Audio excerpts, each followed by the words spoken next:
It's time for Windows Weekly. Paul Thurrott and Mary Jo Foley are here. There's lots to talk about, including finally the announcement of the date for build and location. WinHEC starts tonight. Some updates for Windows 10, and especially for business users. And we'll talk about Microsoft's new chatbot. Not only talk about, but talk with Zoe. It's all coming up next on Windows Weekly. Netcasts you love. From people you trust.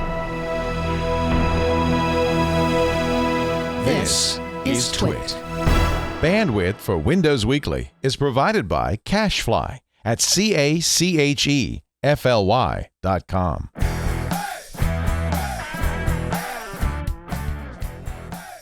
This is Windows Weekly with Paul Thurrott and Mary Jo Foley. Episode 495, recorded Wednesday, December 7th, 2016. Hold on, Eeyore. Windows Weekly is brought to you by the Ring Video Doorbell. With Ring, you can see and talk to anyone at your door from anywhere in the world using your smartphone. It's like caller ID for your home. Go to ring.com/WW and get up to $150 off a Ring of Security kit with their limited time offer. And by Audible.com. To download the free audiobook of your choice, go to audible.com/Windows.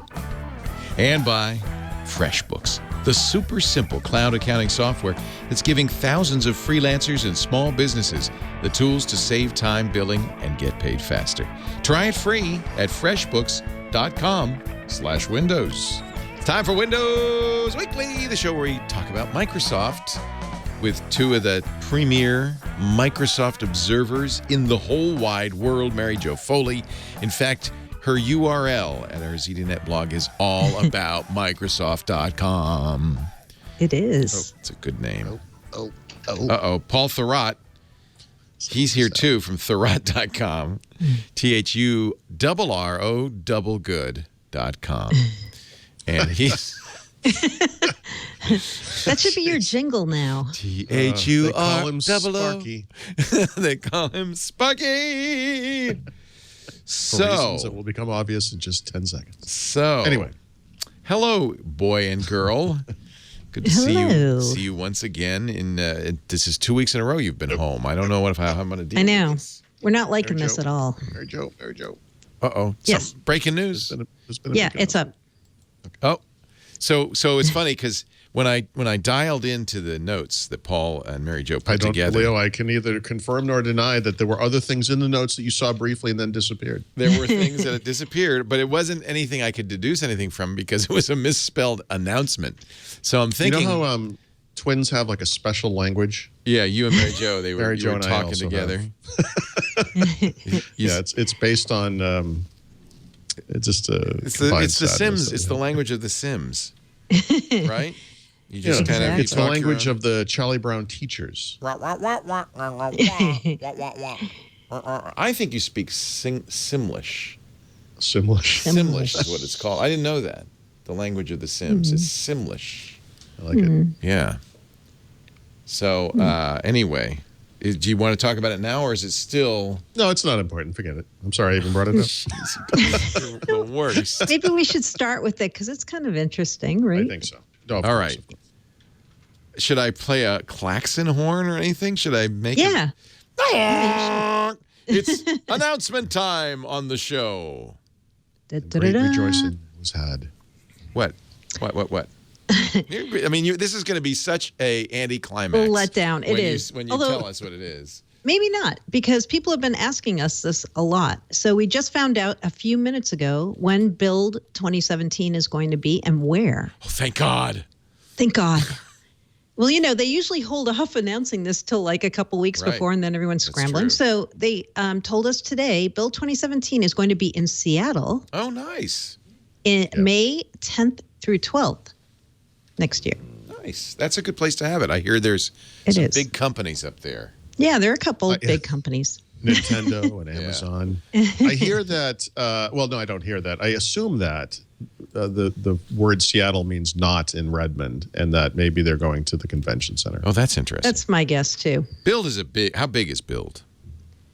5,000? Last year it was like 5,000 people. It's not gigantic. Oh, that's pretty big. It's a developers event, though, right? It is. The Seattle Convention Center is old and kind of old-fashioned, but I assume it could hold this conference. I think it could hold it. They've had some pretty big events there. So, yeah, I think so. Well, I'm glad I didn't play like the fanfare for the common man or anything. No. There's also some other interesting conference news we can squeeze in here, too, besides Build. Yes. So Microsoft also is taking this conference called Envision that they had last year, and they're combining it with Ignite. So instead of having Envision in February in Los Angeles, like they had planned and told people, they're now moving Envision to Ignite's timeframe, which is the September next year, and they're going to have them together in Orlando. Nice. So that's new. Partner show, Washington, D.C. Paul will be happy about that. That's still the same. Ecstatic about that. Yikes. Yep. Though it's in July. Why are you so ecstatic? I don't understand. Are you being sarcastic? No, he loves Washington. He's a huge fan of Washington. D.C.? Yeah. Mm-hmm. And I would much rather go to Seattle than San Francisco. Yeah. Just from a travel perspective. Right. So this is like 2 for 3 for next year. Yeah. It's looking good. The other one's Orlando. So Orlando, whatever. Yeah. It's okay. I think Orlando's pretty darn nice. Okay. I respect your opinion, Leo. Whatever. Honestly, I don't really. Yeah. I wouldn't ever go to Orlando if I didn't have to. But no, I'm just kidding. I think really the issue is the time of year. Like if Orlando in like February would be incredible. Yes, that's the point. Yeah, go when it's snowing where you are. Yeah. So the thing that people are going to start asking about Build is, wait, why did they push it back to May? And what does that mean? Right. And by the way, remember that this past year's show, actually started on March 30th. Mm-hmm. So it's almost 2 months later. Right. Right, I think. So we've heard, and we've said on the show a couple times, that Microsoft is supposedly preparing a late spring hardware launch where they might launch things like Surface Book 2 and Surface Pro 5. So I don't think they do that at Build, but it may be connected to Build in some way because of have Build after that. Right. Yeah. Could be. I don't think it's connected to the timing of Creators Update because we keep hearing Creators Updates March, not May. And it would be too early for Redstone 3, which is supposed to be fall. But not too early to start talking about it. No, that's true. So yeah, May in Seattle. At least, Paul and I were talking about last time they had Build in Seattle. It was in November, I think, and it was raining. And they put up tents on the campus. And that was in Redmond. Yeah. Muddy. Yeah. 2012? It was the Windows 8 build. 2012. Yeah, it was 2012. We were walking around on pieces of wood they had laid on the ground because it was so muddy. Oy. And then one of the tents. It's like Westworld. Yeah. It was a tent that was leaking and It was washed out. It was unbelievably bad. And It's a cool idea, and there's no doubt that people who are developers who've never been to Microsoft especially would love to go and visit the campus. I mean, I sort of get the idea, but they don't have a place on the campus that can hold thousands and thousands of people. So they erected those tents that Mary Jo was talking about on soccer fields, basically. Yeah. It wasn't good. And, I guess it rains up there. Who knew? Yeah, it was tough. It was tough. But well, good. We'll look forward to that. I know. I'm excited about it. I really liked when they had it in Seattle. I thought that was really good. You had access to more people because when Microsoft sends people to Build, they have to kind of pick and choose who they send. Go, yeah. Right. So it's going to be good. I think they should just do it. Isn't there a venue big enough at the Microsoft campus itself for that 5,000 people? No. No, and that's interesting because Apple's building building a new campus, and they built a new facility for shows even before that, right? Isn't that something they did on campus? They had it, but it was tiny. It was 300 people, something like that. I don't actually know how big the new campus will be, but I think it's going to be as big as they need. even comparable to Moscone or, the big venues in San Francisco, because part of the reason they want their own facility is they don't want to have to announce or have people figure out when their events are by looking at schedules. Hey, look, nobody's booked up Yerba Buena Center for 2 days in July. Right. Yeah. So that's for a company as secretive as Apple, that's a big reason to do it. So I would guess, and looking at it, it's hard to tell. All I've seen is the drone footage. There's now 2 people who are pretty much, making their bones shooting drone footage every month of the Apple campus in 4K with, exciting music. And but from that, it looks like I would guess it's at least 1,000 people. It's pretty big. I don't know. 5,000 is a lot of people. Yeah, but like the bigger Microsoft shows, you have to have keynotes in sports arenas, right? When you think about Seattle, they have Key Arena, but Key Arena is where do they have PAX? Because somebody's saying PAX is 50,000 people. There's places 50,000. Wow. Yeah, there's places in Seattle you can do that. Yeah. But by the way, one thing I kind of like about this change, aside from the fact that Microsoft has consolidated down from 4 to 3 shows, is that just the names of the shows all have kind of a theme, right? Build, inspire, and ignite. Oh, I love it. And heck, that's cool. And heck. Well, I'm talking about the major shows. That's where you go if you don't build, inspire, and ignite. Well, they you also go to have heck. MTX, right, which is kind of an internal thing. Last Google I/O, which is their developers conference, they did an interesting thing next to the Google campus as a big concert venue. Yeah. So they had the keynote at the concert venue, Shoreline Amphitheater, and then invited people over. Yeah, and WPC does basically the same thing. They'll have it'll be at a conference center like in DC, but the keynotes are in wherever the Washington, they're not the Bullets anymore, whatever the basketball team and hockey team they have is plays. And it's an arena, like a 15 to 18,000 people. And I'm just trying to imagine, it'd be a little weird if Build was in the convention center, which is old, and then the keynote was in the Key Arena, which is old. It'd be a little weird, but just having it in Seattle. It's developers. It's only They're used to 5,000 things people. falling down. Yeah. So they don't even need a space that big. What you need is one space for 5,000 for a keynote, and then lots of breakout rooms, right? Yeah. Lots of. I think the conference center does it. I don't remember they must have had a keynote hall there. I don't remember. They used to have WinHEC there all the time. Yeah, I'm pretty sure the conference center can fit everybody. Yeah, I mean, like most people, I haven't been there in about 10 years, so I'm curious. They'll probably have to dust it off. They do tech readies at the convention center, and that's quite a few people. Yeah. Oh, okay. So, yeah. Speaking of heck, WinHEC starts tonight, right? It does. Where is that? Shenzhen, China. Oh, it's in China. Wow. It is. Yep. Wow. I wonder how many people went 18. there. That's a. I don't think many people. It's really must be for the Chinese partners, right? Well, I think it's for OEMs, right? Yeah, but I mean, the hardware partners, because that's I where guess stuff most gets of the built. hardware partners are frankly from China, right? Yeah, or have a China presence for sure. I mean, Dell's not, HP's not, but they probably don't need to go to WinHEC. I bet they're there. Oh, I'm sure they are. Yeah. Yeah. So tonight, unfortunately, not being live streamed. The keynote is not being live streamed, but will be available on demand later. Well, because it's probably in the middle of the night, U.S. time. But I demand for it to be on tonight. Yeah, you wanted to stay up all night. Yeah, it's like 10 p.m. our time, roughly, right? East Coast and 7 p.m. Pacific. Yeah. Wheel.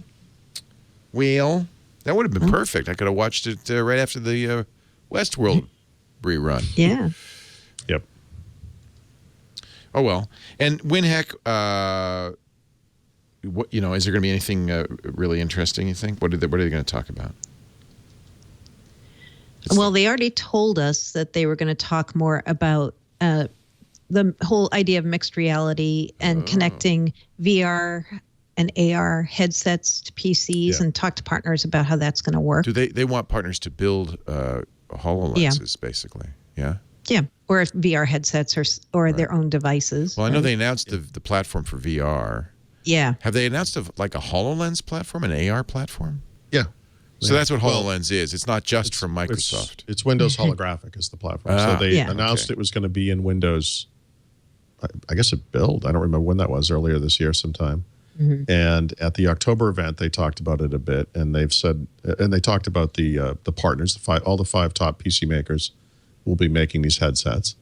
And like Mary Jo said, they previously said that they would announce more details about, the hardware and all that kind of stuff, as would make sense at WinHEC.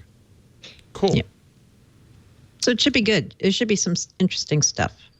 And I have to say, all of the interesting computer hardware is being done on the Windows side these days.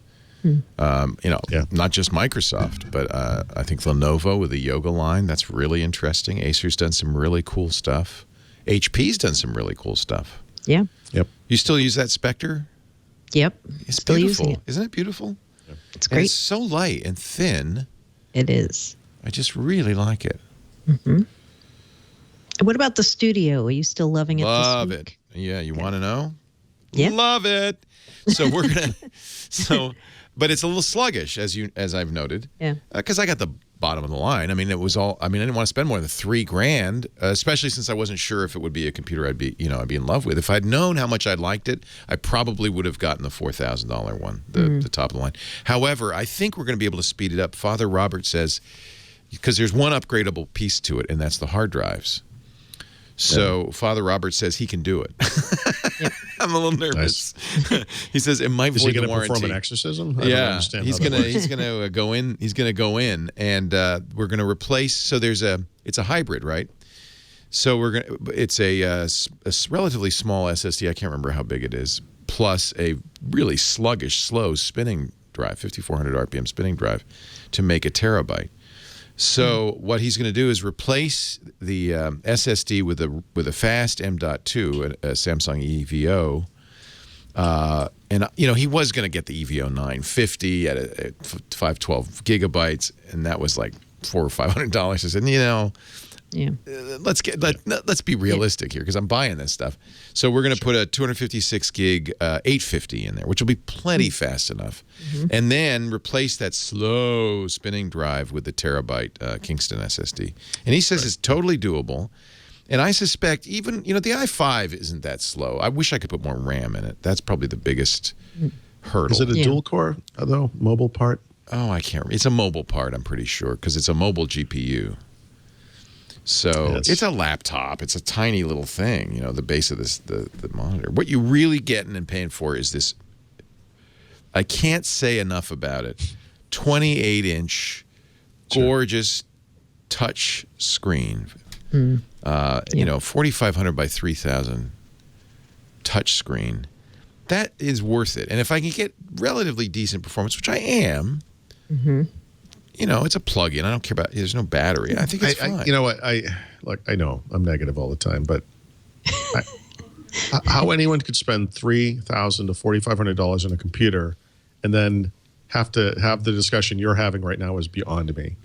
I don't understand why this thing isn't just awesome. End of sentence. All I wish, and I still think Microsoft could do it, is a standalone monitor that I could hook up to a regular PC of my own choosing. People have been asking for that for years. Yeah, because the thing that's so great about that is the monitor and the stand and the touch, and it's incredible. Yeah. And I know they had to do some stuff to make the dial work, I'm sure, because the monitor senses the dial. There's something going on there. Yeah. Okay. There's no reason that couldn't have been in the screen. It is in the screen. There's an ARM chip. In the standalone glued screen. behind the screen. So sure. I don't know. It feels like you could. I don't know. But the studio's quad core, they're telling me. So. And they've said, they were asked at the event, will you make this just a monitor? And they said no. Absolutely not. Sure. But they did. It doesn't mean no forever. It means no for now. But what an eye opener when the best PC. I think the best PC of the year. Yeah. Is Microsoft's very first desktop PC. That's really. Yeah, you do. Wow. Yeah. Oh, yeah. I think it is. I think we're not going to see any new PCs this year. I think we're done. So I'm declaring a winner. And they came in just over the line because I think a lot of people still aren't getting theirs till next year. But. They made it in time for Academy Award consideration. Yeah, I was going to say, it's like when you play an ad, the weekend of New Year's, just so you can get in there for the awards ceremony. Yeah. Very, very happy with it. Good. It's nice. It's a i5-6440HQ which actually is a pretty decent Yep, Intel processor. So thank you, Laszlo in the chat room for the spec. So is Father Robert going to do the surgery on your thing on air? Yeah, he's going to do it. It's going to be a segment on his show Know How, which is exactly what Know How is for, is know how to do this. And then we'll have it on the new screensaver. So yeah, he's going to do it in public. Brave man. I was going to say. He believes it's totally doable. And I think everybody did say these are the only parts you can upgrade on this thing is the hard drive. Yeah. An SSD makes such a big difference. That seems like a reasonable upgrade. Sure. And I'm not, the other thing is I'm not using it. I'm using it to, for very simple stuff. Right. But the thing is the touch is incredible. And the ability to click, and I've used this on many shows now, when I double click my pen, it takes whatever's on the screen and makes an image of it that I can annotate. Right. I wish I could annotate right on the actual screen. Yeah, like an overlay on the screen itself. Yeah. Well, yeah. But who knows? I know you're thinking of photos, right? You can annotate photos.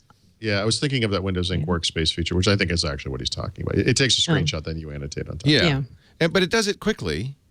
So I can, but I kind of, at least with OneNote or something, it seems like it should be able to annotate the, so when I double click, see, I'm in your OneNote, and I guess I can annotate. Well, there must be an annotation thing here. I know there is. Draw. So I could annotate on top of the OneNote. But this, double click the pen. See, now it's turning it into an image, and I can do stuff like you can this, draw on it. which is great. During the shows, I'm, John Madden telestrating, the show, which is, I think, it is. Cool. Yeah, it's basically what you were looking for. It's really sweet, except that it's a static image. Like I can't scroll.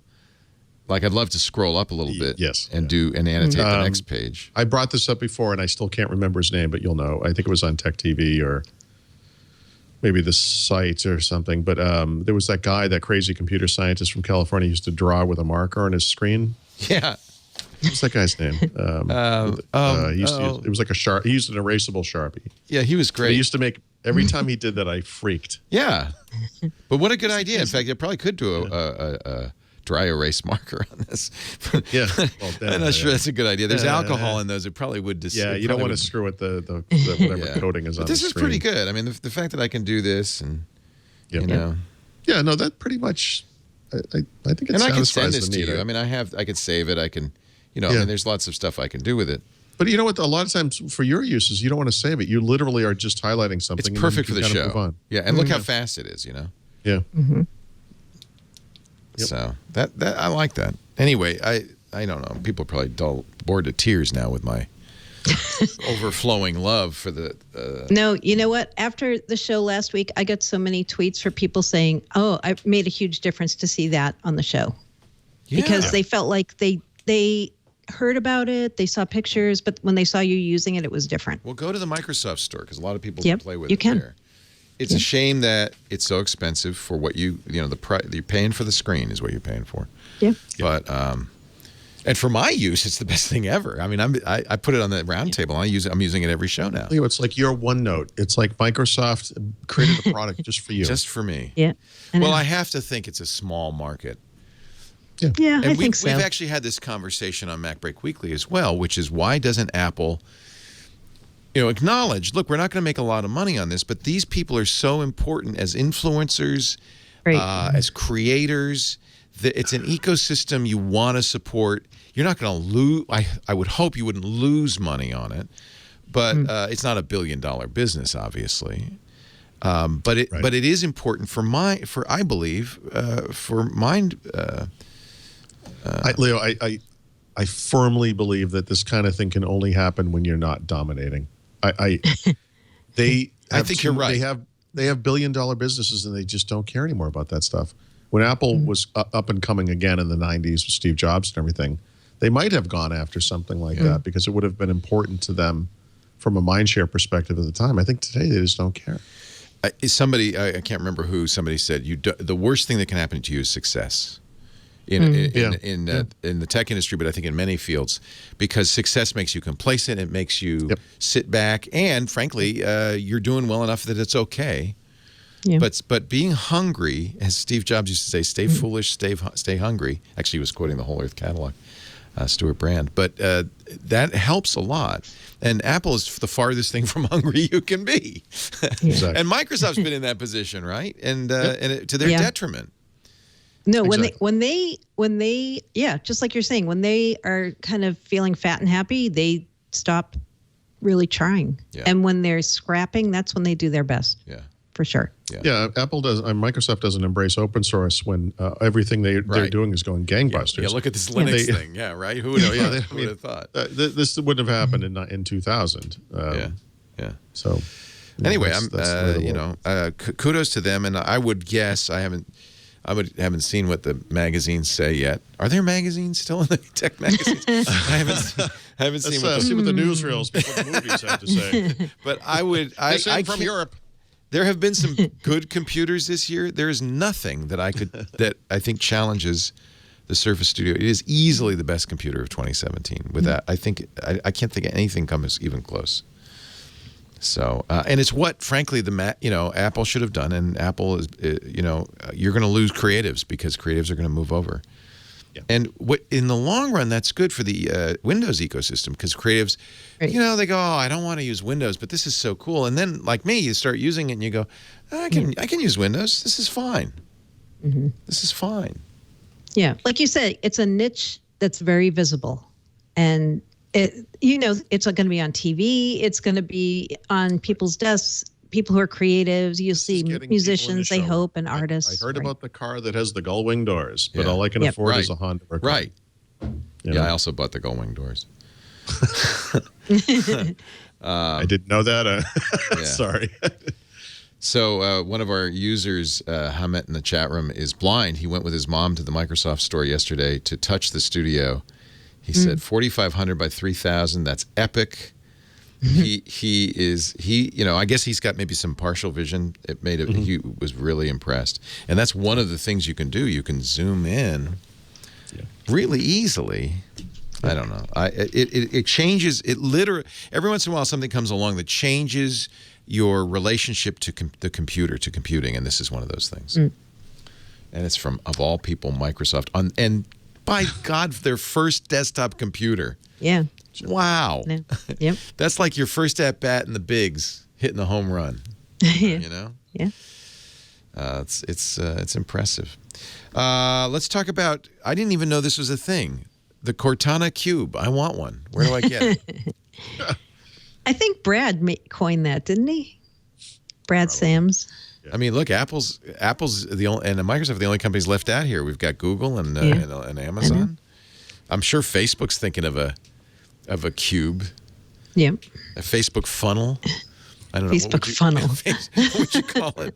The Facebook flush. Yeah, it's shaped like a funnel and you talk into it. Yeah. Hello, Facebook. This is where I go to share my political views and pictures of my kids. Yeah. Right. So there was a feature that our friend the Walking Cat found out about called Home Hub. He found a reference to it in some code for Windows 10 a while back. And of course, when everybody heard that, people started thinking immediately, oh, this is what Microsoft's going to do like the Echo, right? Like Home Hub. Okay. But that is not what the Home Hub was. And the Walking Cat even found that out later. He said, oh, you know what this is?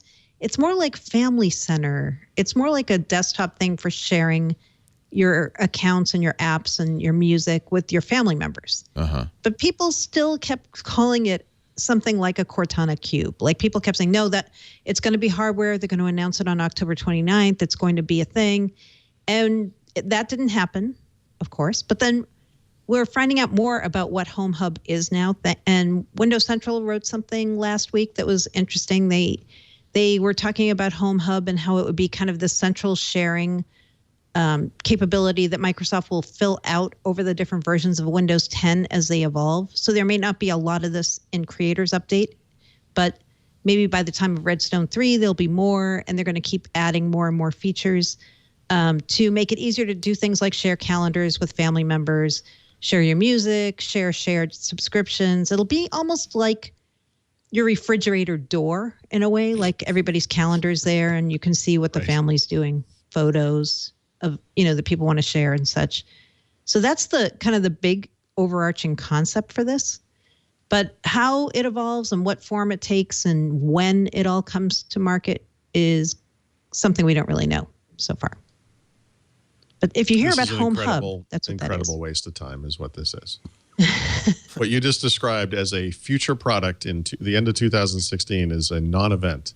And that's what really bugs me about Microsoft. This kind of half-hearted, maybe in some future version of Windows, we're going to add a feature, like to a computer, because that's how people access this stuff. People access this stuff with their voices. There needs to be a device. This needs to be all over your home. It needs to be in integrated and embedded devices. It needs to be in your door ringer and in your washing machine. And I just don't understand. I feel like Amazon, inexplicably, but Amazon has taken the home market for this stuff. And between them, Siri and Google Now, whatever they're calling it these days on mobile, they dominate there. And so Microsoft is falling back on the one market where they still see some success, the PC market. But this is the thing that doesn't matter in the home. Nobody goes running back to their home office to talk to their computer, and nobody puts a computer in their kitchen. Again, not literally, folks. Not literally. I'll be honest, I find I don't talk to the computer at all, ever. Yeah, no, I don't. Yeah, I know. That's the trick, right? Because Cortana is very central to what this is. Yeah. Yep. And if it's a PC experience, then, like Paul's saying, will people use it? This is misguided. Microsoft has an opportunity to have this be around the house. They are on video game consoles. What is magic They're on mobile. Yeah, right. About it needs to be everywhere. Yeah. You're not talking to the Echo. You're talking to your house.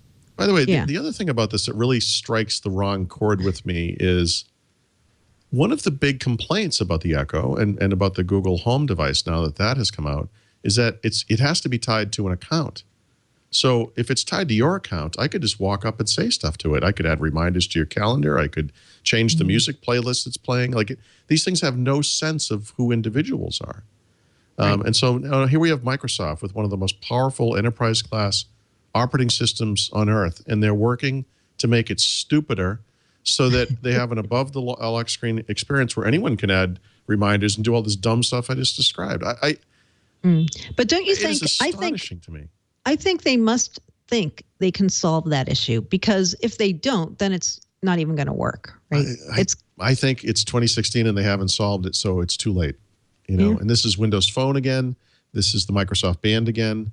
This is just them belatedly chasing after something that's popular somewhere else, half-assing it, and then they're going to get out of the market in a couple of years. And I find that to be very frustrating. Well, I don't understand what's going on. Hold on, Eeyore. Hold on.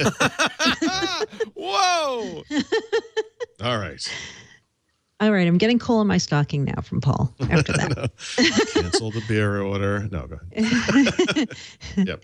No, so my thinking is maybe they have some OEMs lined up who think they can make a device like an Echo using some of this technology, and they're not going to try to do it themselves. Ah, that's interesting. I have an idea for a name they could use for this program. They should call it Plays for Sure.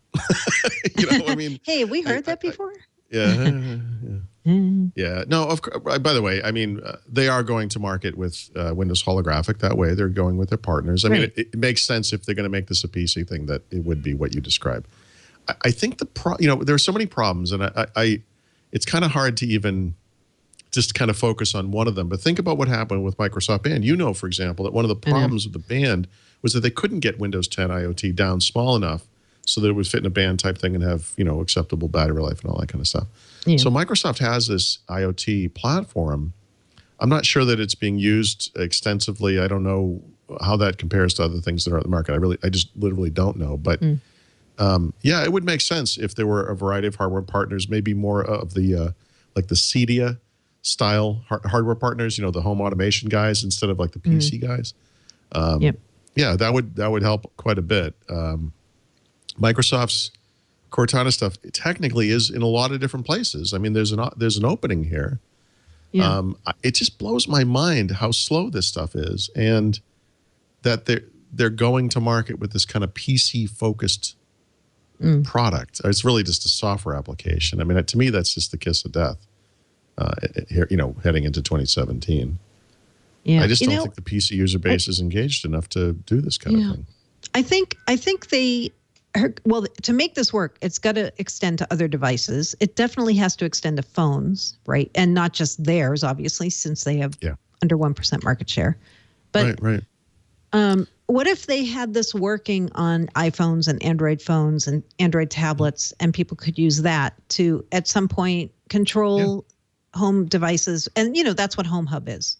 That it's not necessarily PC at the center, but PC is one device among many that is used to control and share these kind of features. I'm just guessing on that, but I would think they have to do something like that. Leo may know something about this. There was a Microsoft app that came out last week that, remember, it had to replace the home, but when you long press on the home button on Android, they have, I can't remember the exact name of the technology, but it's like a helper app can appear. And normally on Android phones, that helper app is the Google app, right? And so in older versions of Android, that means like the Google Now experience, and you talk to it. And in the Pixel and in Android 7 point whatever, it's the Google Assistant, but it's the same basic. It's the Google app. Customize that. Unlike the iPhone, Google is pretty open. Yeah. So you could make that be Cortana. I looked at that interface, and you can't actually add Cortana as that helper app. I'm not getting the No, but you can do it in a different, you can? Okay, because I was going to say that to me would be... You're not prevented from it. If you're using the Pixel launcher, or a Google Home launcher, that's kind of hardwired, but you can use a third-party launcher. A lot of people do. You can assign... different keys. Like I can have it be, I swipe up with one finger and it says, because bloop, what do you want? Oh, okay. Yeah. Interesting. So you can, there's ways to do that. Unlike Apple, which really you have to launch an app. When you press and hold on the home button on an iPhone, you're going to get Siri. There's no way they're ever going to change that. Yeah. But I get, again, that gives them an opening. I think that's very interesting. And they have Windows 10 phones. They have an ability to get on Android phones, and that's a lot of phones. But I don't, how many Android users install Cortana? I mean, how many people buy? If they were competing against Apple's Siri, I'd say they had a shot. Yeah. But you're competing against the best of breed at this point. I know. And also, by the way, even if it wasn't best of breed, people tend to go with what's on the device. Yeah. Normal people. It's the tyranny of the default. It is, right. But again, I really think something is happening along these lines. I also, after I saw the Windows Central post, I went and found a Microsoft job posting that talks about families being among our most valuable and loyal customers at Microsoft. And they want to share pictures, videos, apps, games, and other purchases. So it does sound like they're doing something along these lines. The job posting does not say anything about a smart home or like connecting this to a home. And that may be something, if it does happen, that's way further out. Right. Or this may not be part of Home Hub, the connected home stuff. A Home Hub itself could be something that they're working on internally. There's been a little bit of information out there. It may not be in the Creators Update. It may be a future version. It may never hit. I mean, a lot of things get tested like this and never happen. We don't really know. It's funny how much... I was going to say ink has been spilled, but how much words have been typed about something that we frankly don't know a lot about, really. I mean, most of the stuff on Windows Central is just rumors. What is ink? It's a digital thing you can put on your screen. Okay, yeah. E-ink has been spilled, yeah. Yeah, e-ink has been spilled, exactly. Dumb question. Can I do that today with the Kinect on an Xbox? I mean, how does it have Cortana? I know Cortana's in there. Cortana's on the Xbox, but I don't know anyone who uses it. The problem on the Xbox is Xbox already had voice control. Yeah. And to say something like Xbox take a screenshot is very simple.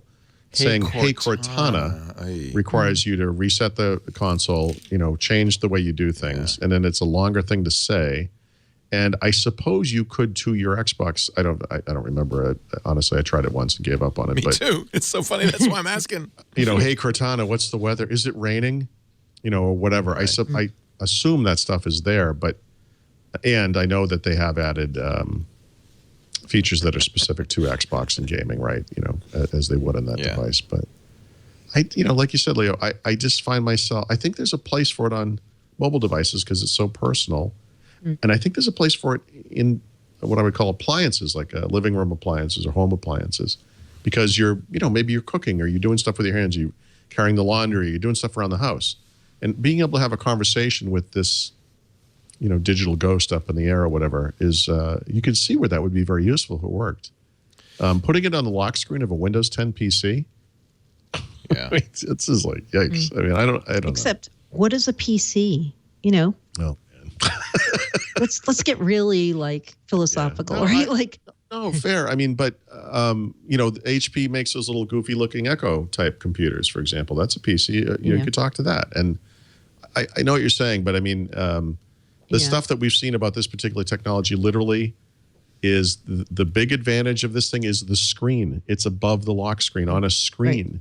And I'm sorry, but the big advantage of this other stuff is that there is no screen. That's the point. It's voice based. Yeah. I don't know. I know. I'm sorry. I agree with you that there needs to be options for different types of tasks, and maybe Microsoft should not. Well, I won't even say maybe. Microsoft shouldn't be the one making all of these. I don't mind that they're doing this thing. I mind the timing of it, and I mind that they haven't done the appliance. I think it needs to be part of a more pervasive solution.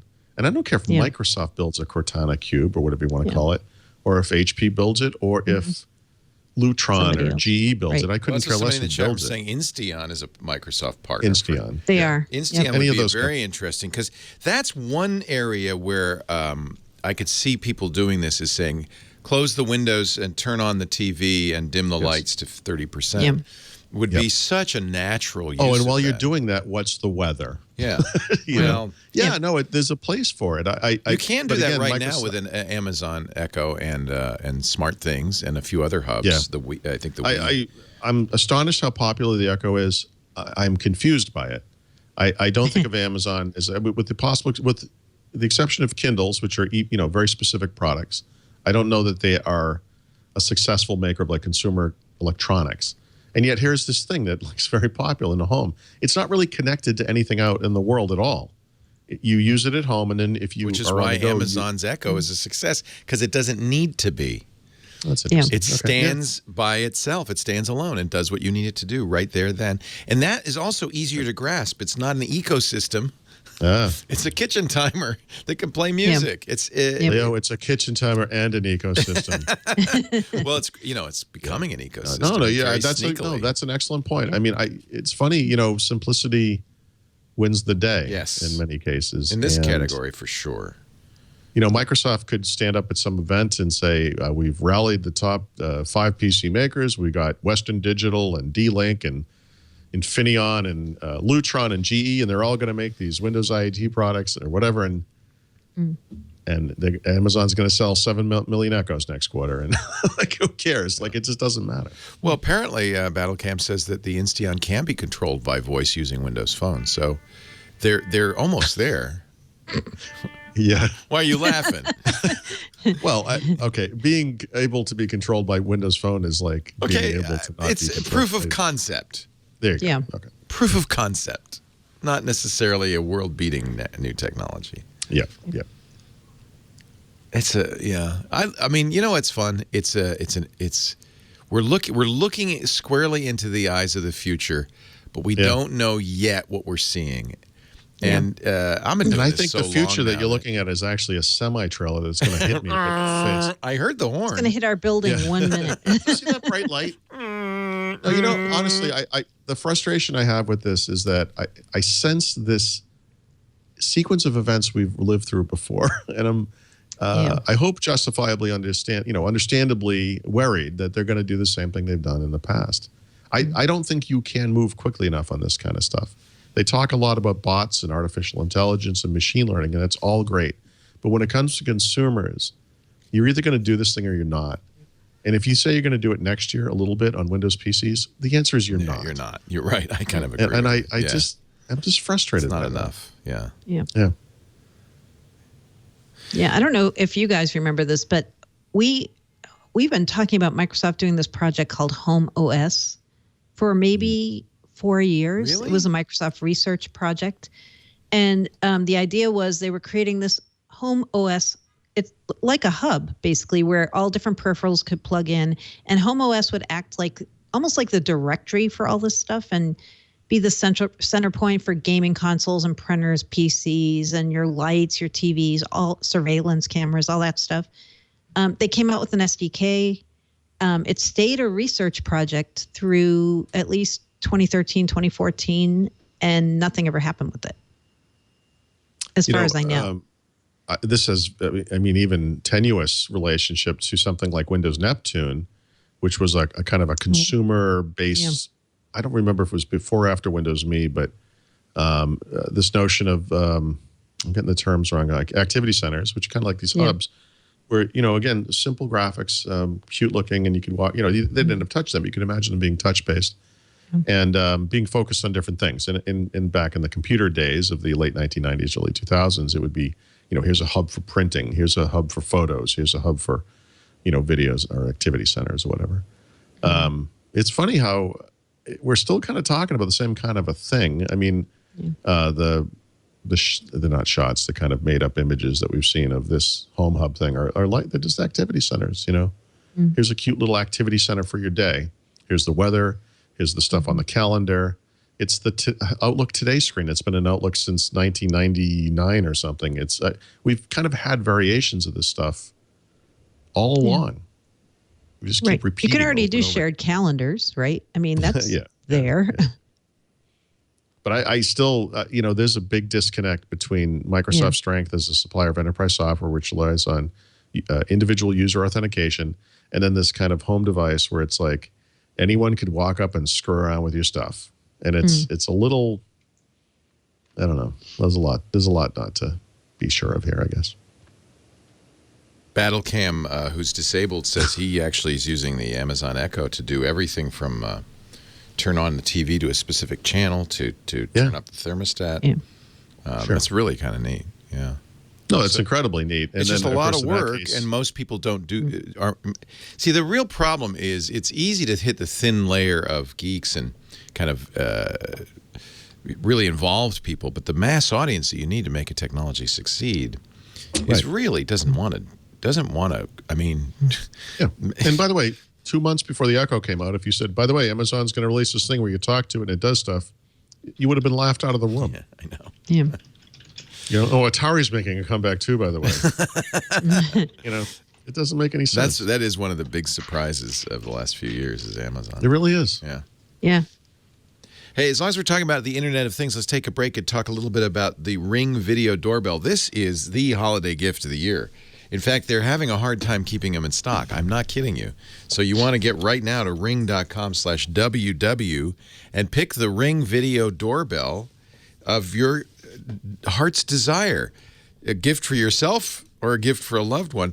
I think for, we're going out to visit my mom, and the only reason I haven't sent her the Ring is because I don't want her to have to hire a handyman to install it, and she's 83. She's not going to install it, but I'm going to install it for her. I'm not even going to tell her.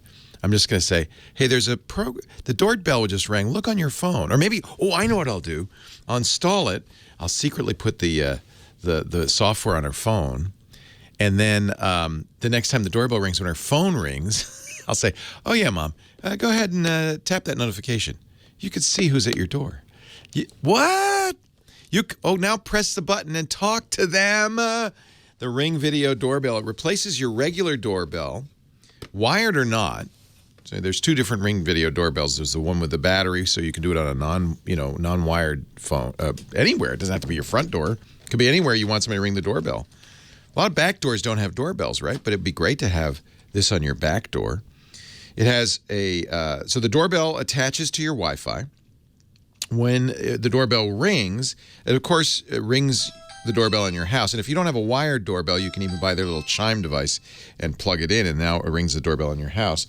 But it also rings your phone, the app on Windows, on Mac, on your phone, on your tablet will also ring. In fact, I miss the doorbell so often that I just put it on everything. And now it's like a Swiss clockmaker's shop at midnight. When the doorbell rings, everything goes off all at once. But then, this is cool. It's also got a high-def camera on it. It's the original Ring is a 720p. The new Ring Pro is 1080p. It's great. It's a great picture. It also has a speaker, a microphone, and motion sensors. All of that in this, and you see the kit comes with everything you need to install it, including the screws, the screwdriver, even a level so you can make it look pretty. You can get a finish that matches your door. Now you've got the Ring all set up. And, you know, if somebody leaves a package at your door, you can watch it. If you get one of these Ring of Security kits, and we've got a pretty good discount on a bunch of them, you'll also get the Ring lighted sign, which has solar power, and then you put that, you know, like any alarm company sign, you put that, and that really, audio, video surveillance, that works. That scares people away. You can actually really have complete coverage if you look at the Ring stick-up cam. This is a Ring doorbell without the doorbell. Still has the high-def camera, still has the speaker, the motion sensor, the microphone. So you could put this anywhere around your house, in the back, wherever the Ring isn't covering. And it's weather resistant, and it uses no wires because it comes with a solar panel, which lets you charge it up during the day and then run it all night. That connects via a USB cable to your stick-up cam. This is just, they figured it all out. The chime, the camera. So go to ring.com/WW. Pick the kit you want, up to $150 off the Ring of Security kit. What a great holiday gift for your family, your friends, for yourself. Crystal clear video from your front door, from anywhere. And I can't wait. I shouldn't say it because I know Mom watches sometimes. I want to surprise her with this, but I think this is for an older parent. This is like a must. Keep an eye on your house. Know what's going on. It's hard for her to get to the door. To be able to see if it's worth getting up and going to the door is enough. Just that alone will be huge. Ring.com/WW. Ring.com/WW. Up to $150 off a Ring of Security kit. Kind of as the follow-on. I got a few years ago, I got Mom the Wi-Fi. So she's got the Wi-Fi. Every time I visit her, it's like a tech visit. That's the same thing with your families, I'm sure. Every time you visit, it's like, you got to do, in fact, she stores this stuff up. She said, oh my, remember that internet radio you bought me 4 years ago? It's not working anymore. Okay. Oh, Mom. I just got one about a digital picture frame. Yeah. Okay. And my response was, you bought a digital picture frame? And I'm like, yeah, you told me to. Like, when did I do that? 5 years ago. Yeah. I mean, like, what are you talking about? Exactly. So it's kind of, we've set aside one entire day for tech support when I go back. I'm in Providence nice. Week after Christmas, visiting Mom. Yeah, Lisa and the kid. We're all going down. Hope it snows. Me too. Come on. I'm Not much going on there, Leo. Of a wine. You have you're probably going to go to Rhode Island as well, aren't you, for the holidays, Mary Jo? That's where you're. Yeah, I'll pass through on my way to Boston for sure. Boston. We're going to fly to Boston. I fly to Logan and then drive down. Yeah. I haven't driven in the snow in a long time. That will be interesting. Did you see that? You're wrong. That video was all over Facebook of the Montreal bus. Yeah. The hill. So there's a slight hill and it's icy. And the bus can't stop. It's the bus stop, so it runs into cars. And then it sits there and almost in slow motion, car after car, then another bus, then a police car, then a truck, just all run into. It's like, it was bad. Ooh. And it reminds me, because I've had that happen in snow, when the roads are icy. You can't, there's nothing you can do. Yeah. We have a little hill in front of our house, and just about every year we have a little instance of see the car go by, they're like, yeah, they're not going quick enough. And they're on the wrong side of the road a lot of times. Sometimes people go up that hill and they go up on the other side of the road and you're like, here we go. And then you watch the slow motion slide down at a 45-degree angle in the middle of the road thing. It's like, just go around the block. You're not getting up the hill. I remember, anyway, I'm a little trepidation. Should I get snow tires? Nah. We almost never... all-wheel drive, we almost never get snow anymore until later, right? And now I'll say that, and there'll be this huge blizzard. But and we'll call it Foley's Folly. Foley's Folly. We got to have something that's called Foley's Folly. Flurries. Foley's Flurries. This is too good. We can't pass this stuff up. So they made some big announcements on. They have been continuing to make big announcement on the Creators Update, which is coming next spring of Windows 10. What are we seeing? So this week they talked about some of the business features in it.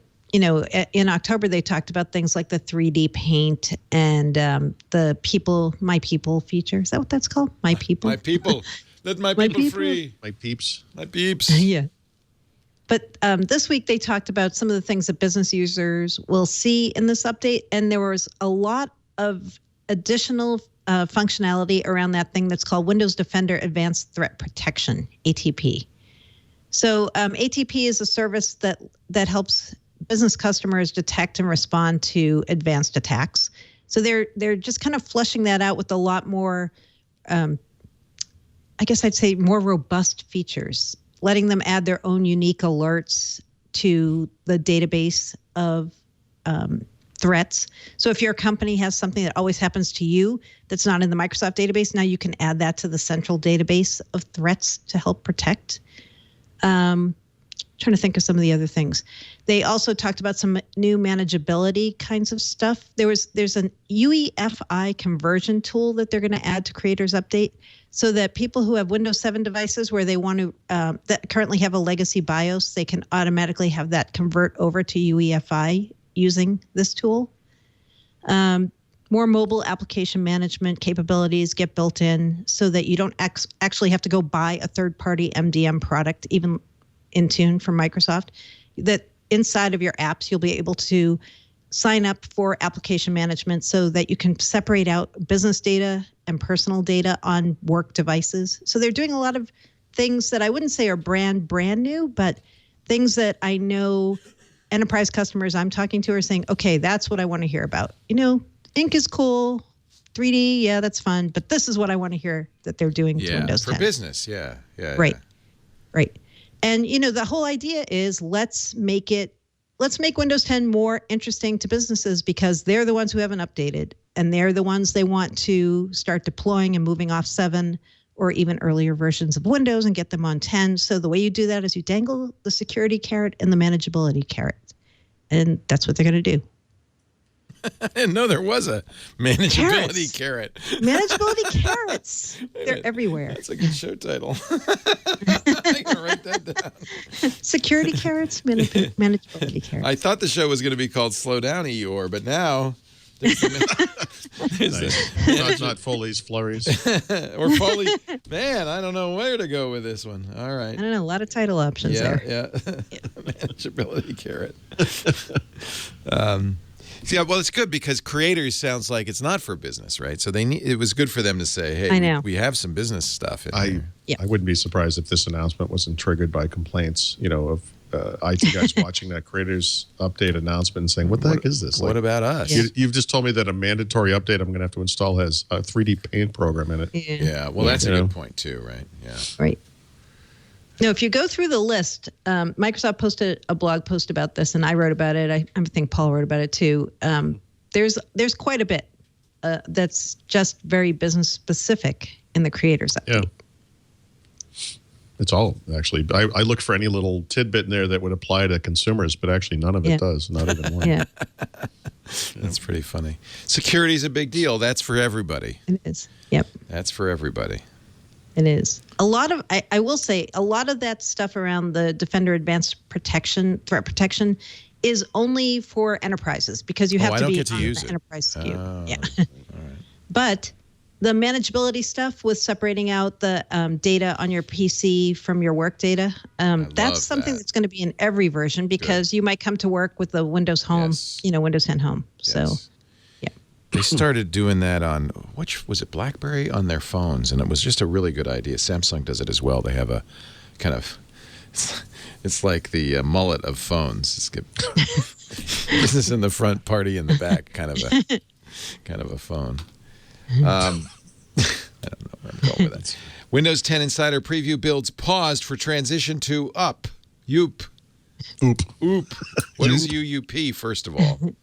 So it's the Unified Update Platform. Microsoft is they're updating the way that they update computers and phones. So they announced this, I think, a couple of months ago. They started with mobile. Apparently, the latest mobile bits are now being deployed to insiders using this new scheme. It's basically differential technology. So instead of downloading a full build, you get to download just the stuff that's new to your computer or updated from what you have. So should be lower downloads. Good. For users, you're not going to see anything, right? I mean, this will just work as it did before, but hopefully it will go faster. This is completely unrelated to this, but I have a bunch of old computers. I've been, resetting them back to whatever and trying to get them updated. And I have to say, there's an ongoing frustration with Windows 7 and Windows 8, 8.1 or whatever, where you run Windows Update and it just sits there and churns and it doesn't do anything. And I've had people send me all kinds of tips and whatever about how I can fix that, but nothing seems to work consistently. That hasn't been a problem in Windows 10, but of course, because Windows 10 is updated so frequently, we get all these cumulative updates. Those things get bigger and bigger and bigger as we go. And if you come in kind of midstream with whatever version of Windows 10, you could have gigabytes of stuff to download, and then eventually there will be a major update. And so I think this technology, I don't know that it will ever impact Windows 7 and 8 users, but at least on the Windows 10 side in the future, because really we won't see the full impact of this until after the Creators Update ships, because it will apply to major updates that occur after that. But they're going to start testing it in the Insider program. So if you're an insider, I don't know how you would know, but you can, whatever the next build occurs, there was a rumor maybe today, they're going to start using this, and maybe we'll see smaller downloads and quicker downloads. So the pause is not for very long if it's going to happen today.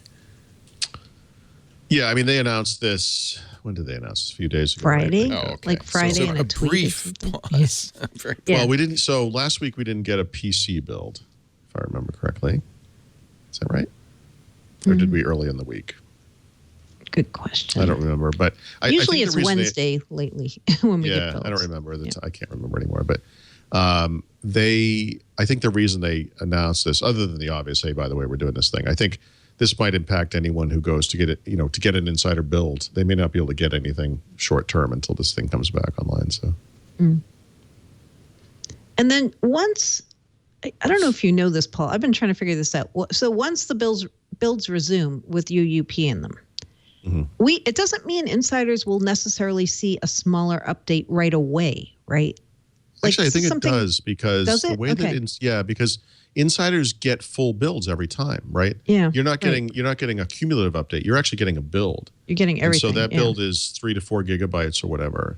If the processing for this will occur in the cloud. I think that the thing I just described on Windows 7, Windows 8 is because it happens on the client. There's a long delay. It has to compare stuff on the client with the the cloud. But I believe the way Microsoft described this is that it happens in the cloud. So hopefully that won't be a problem. But the goal is, it'd be interesting if there would be some way to measure this, and maybe people will do this. Build 14.9 whatever that they got 2 weeks ago was 3.7 gigabytes, and now a new build comes out, and they'll do some kind of differential comparison, and maybe what you get download is, I think they were talking about 35%. So smaller, 3 gigs or whatever. That's the size, however that works out. So we'll see. And Microsoft may just tell us too. They can't say it is this much smaller, because I think it's going to vary by PC to PC, depending on drivers and other things you might have downloaded. So I'm interested to see if this has a big impact. Yeah, I wasn't sure if it was something that would be phased in gradually. Like they're kind of putting the back end infrastructure in place to make it happen, and would it immediately start making the build smaller, or will it happen? Oh, I see what you're saying. Oh, gradually? right. In other words, are they actually going to deploy new builds using UUP? Yeah, I sort of assume that they are. I don't know. Yeah, I don't know either. Yeah, that's a good question. You guys will let us know, you insiders. Well, if they do release a build today or tomorrow or whenever, I suspect they're going to mention that, right? Like they'll probably explain, here's what you're going to see, and what you are going to see may literally be nothing. Right. Because it's all back-end stuff. I've been saying for some time. All right. It's kind of fun just to stop at that point. At that point in the sentence, do a long pause. This is a little tip for a conversation starter. Just walk up to a group. You're at a party, whatever. Say, pause. I've been saying for a long time that VR is a fad. But thank goodness to being a premium subscriber. Yes. It's at THURROGood.com. I know now virtual reality is not a fad. Yeah. Why do you say that? How can you say it's not a fad? How can I say it? Well, no, of course you could say that. I'm not saying you can't. But what's your what is your I think premise here? this stuff is all actually coming together now. Okay. Even with something as inexpensive as a $15 Google Cardboard device, which is ludicrous on the surface of things, there is an immersive experience to be had, even with those devices, that I think is kind of incredible. And when you kind of go up the scale from there, the Daydream VR has this controller which allows a level of interactivity you can't get with just a cardboard, or you go to PlayStation VR, or the Samsung Gear VR, or go to really expensive and complex PC-based solutions like Oculus Rift or HTC Vive. You can get lost in these worlds. I mean, I've sort of joked about the Paris Cafe thing. It's not a game. You just sit there and Paris occurs around you. I actually think people will kind of dig that kind of thing. But you mentioned Westworld earlier. I mean, Westworld to me is the logical extension of virtual reality, the logical conclusion of virtual reality. If Westworld existed today, our entire society would stop, because no one would want to do anything other than be in Westworld. Like, it's so, that experience is so amazing. And even with like Daydream VR, Daydream View, they're just 360-degree videos. That's all they are. It's literally a video. You don't interact or touch anything or do anything like that. But this thing is happening around you, and you can kind of spin and look around and look up. There's one where you get in a weather balloon and you go up into space from Earth, and you can look down and see as the Earth slowly recedes away, and you go through the clouds. There's snow and rain in the clouds, and then you're in the stratosphere.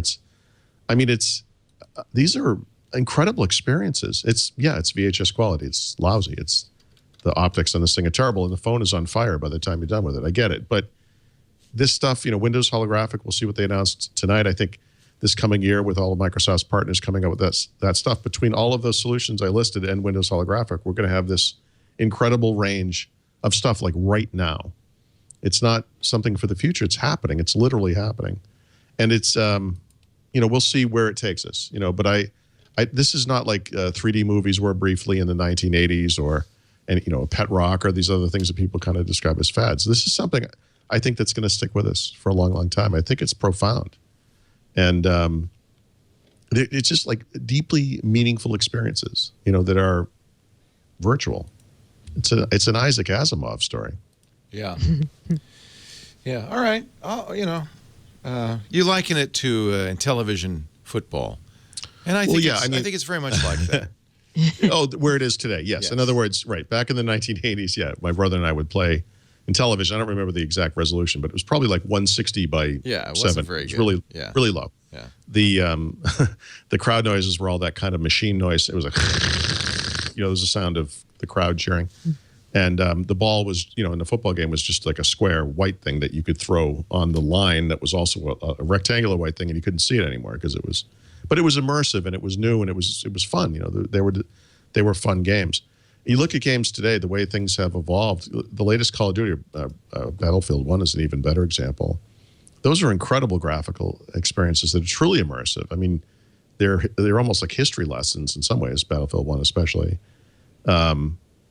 It's going to do the same thing. VR is going to improve in the same way, but it's not going to take 30 years because that's the nature of technology, Moore's Law, whatever. I just know that even looking at what anyone would accurately describe as kind of ludicrous graphical quality VR experiences are nonetheless incredible. They're incredible. And if you have a phone, like an iPhone or an Android phone, and you have not done this, please try it. It's $15. This is not your first time doing this, is it? No, but no. I've tried every product that I've mentioned except for the PlayStation. I just thought of this again because I was using the Daydream View. I just got that, and I just ordered mine. I finally got my promo code after. Yeah, that's exactly why it took me so long as well. It was a promo code thing. So I think that graphically, it's actually the quality of video or the quality of graphics in game. It's no better than what you would get with Google Cardboard. It is in many cases literally the same apps in game. It is, yeah. Although some of them have been updated for Daydream because of the controller. Right. The controller adds that level I've of heard interactivity. good things about the controller, actually. Yeah, it's by the way very well that done. it's a good addition. Yeah. Well, so if you've ever done Google Street View, for example, you know that on a cardboard, I'm going to show it to you. There's a single button here, and it's like a ViewMaster button. It's like a ViewMaster. Yeah. So if you're in Google Street View, you can go to Paris, and you can go on a street in Paris, and you can click that thing, and you go down the street, and if you want to turn, you can turn your whole body, and you can and that's what you can do. And with the controller, you have, it's kind of hard to describe, but you get these little lines that go out to dots in the street, and they go out in different directions based on where you can turn, when you can turn. And because it's motion sensing and has those sensors built in, you're not, click, click, click, like the Doom guy, left, right, straight forward. You can go in, not arbitrarily, but you can go where you can go. And it's a neat thing because you hold your hand out in front of you and you kind of do this and you go down the street, and it becomes, again, it's not the same as walking down the street in Paris. I get that. There's still photos, whatever, but it's still an incredible experience. It's incredible. And you can emulate it on your computer screen or on it, without the headset and everything. But it is the headset that delivers that, immersive view. And I think this stuff is incredible, even the basic stuff. I really do. Are you using it with the big Pixel, the Pixel XL? Yeah. I'm a little worried because I have the Pixel, the little Pixel, baby Pixel. But by the way, one of the things that, it's the quality of this headset is very high, and there's a really neat thing where it detects it. So when you put the phone in and you just put it down onto it, before you even close it, it switches right into Daydream mode or whatever. Yeah. And you put the thing, it's just there. You don't have to, open it, run an app, close it, like you do with cardboard. It's all there. And it's pretty seamless. It's pretty well done. I will try it. Yeah. When mine comes in a week. It's worth doing. Yeah. You know what came today I'm really excited about? The new Bruce Springsteen biography on Audible. Let's take a little break and talk about audible.com. The Bruce Springsteen bio, which I've been waiting for, I pre-ordered immediately. Kind of appeared magically December 6th because that's when they released it. I'm in kind of lately on Audible. So what we just going to launch into this as if everybody knows what Audible is. Well, everybody knows what Audible is, right? It's the audiobook store with all of the best sellers, the current stuff, plus great classics, science fiction, but more than books. There's comedy performances. They have the great courses, which are the best college courses from the best college lecturers. And that's normally very expensive to get the great courses. The fact that the great courses are now on Audible is huge for me. Look, here's 36 books that changed the world. The Science of Energy, Turning Points in Middle Eastern History, Critical Business Skills for Success, The Surveillance State, Big Data, Freedom, and You. Professor Paul Rosenzweig. Wow. Great mythologies of the world, the history of the United States. You could get a college education from this alone. We're going to send you to audible.com/windows right now to sign up for the free Audible book. The problem is just picking one. I got to tell you, there's so many great choices. If you go to audible.com/windows, you'll be signing up for the gold account. That's a book a month subscription. Nice way to build your library. You also get the daily digest of the Wall Street Journal or the New York Times. You can cancel anytime in the first 30 days. Pay nothing, but the book will be yours to keep forever. So what are you listening to, Paul? I know Paul is a big Audible fan, too. Yeah, so I actually just published my best of 2016 list. Nice. And it was a tough call. The top two were very clearly The French Chef in America, about Julia Childs. That. Right? Love it. Yep. The reading is fantastic. Yep. It's really, really well done. The other one, this one I don't think it came out this year, but this book is fantastic. I mentioned this a few weeks ago, sorry. Console Wars, Sega, Nintendo, and the Battle that Defined a Generation. Yep. Written by Blake Harris, read by Fred Berman. This is the guy I described as like the Apocalypse Now, Martin Sheen voice or whatever. I remember I said this thing almost seems too good to be true. Like the level of the conversations and it's crazy to me. Actually, this thing is based on hundreds and hundreds of hours of interviews with all of the people who were involved. So I guess 200 interviews, former Sega and Nintendo employees. So there was some seriously in-depth reporting that occurred to make this happen. It's awesome. And the parallels between the platform wars that maybe some of you just don't care about from the 1990s, Sega versus Nintendo and then eventually Sony. Who cares, right? But honestly, I think the story is fascinating, but the parallels between, Windows, Mac, Android, iOS, whatever, it's incredible. It's just a great, great book. Very well told. And those are my top picks for the year. They're just incredible. Yeah, Paul and I are big history buffs, so we like listening. But I alternate fiction with nonfiction. Right now, I'm listening to a pretty heavy book, Viktor Frankl's Man's Search for Meaning, which is very profound, very deep about his experiences in Auschwitz, of all places. Oh, nice. Yeah, really uplifting. But you know what? Important and fascinating. And he's he became a very famous psychiatrist after this, and it was very much his work was very much informed by his experiences at Auschwitz, and so there's a lot to learn from it. But the next book's going to be The Boss, 18 Hours of Bruce. Everybody's agreeing this is the best, fabulous book, and he reads it. Yeah. Inside the greatest. Now I don't know if I can handle 18 hours of this. I've ever known my grandparents' house. But I live here with my sister Virginia. Especially when you listen to a biography, when he says "I" and it's him, Springsteen. There's some power to it. I also just got Robbie Robertson's new book about the band called Testimony, which I'm very, very excited about. So I like listening. I like reading rock bios. I don't know why. I guess because I wish I had, it was vicarious thrill. You don't have to explain that. Yep.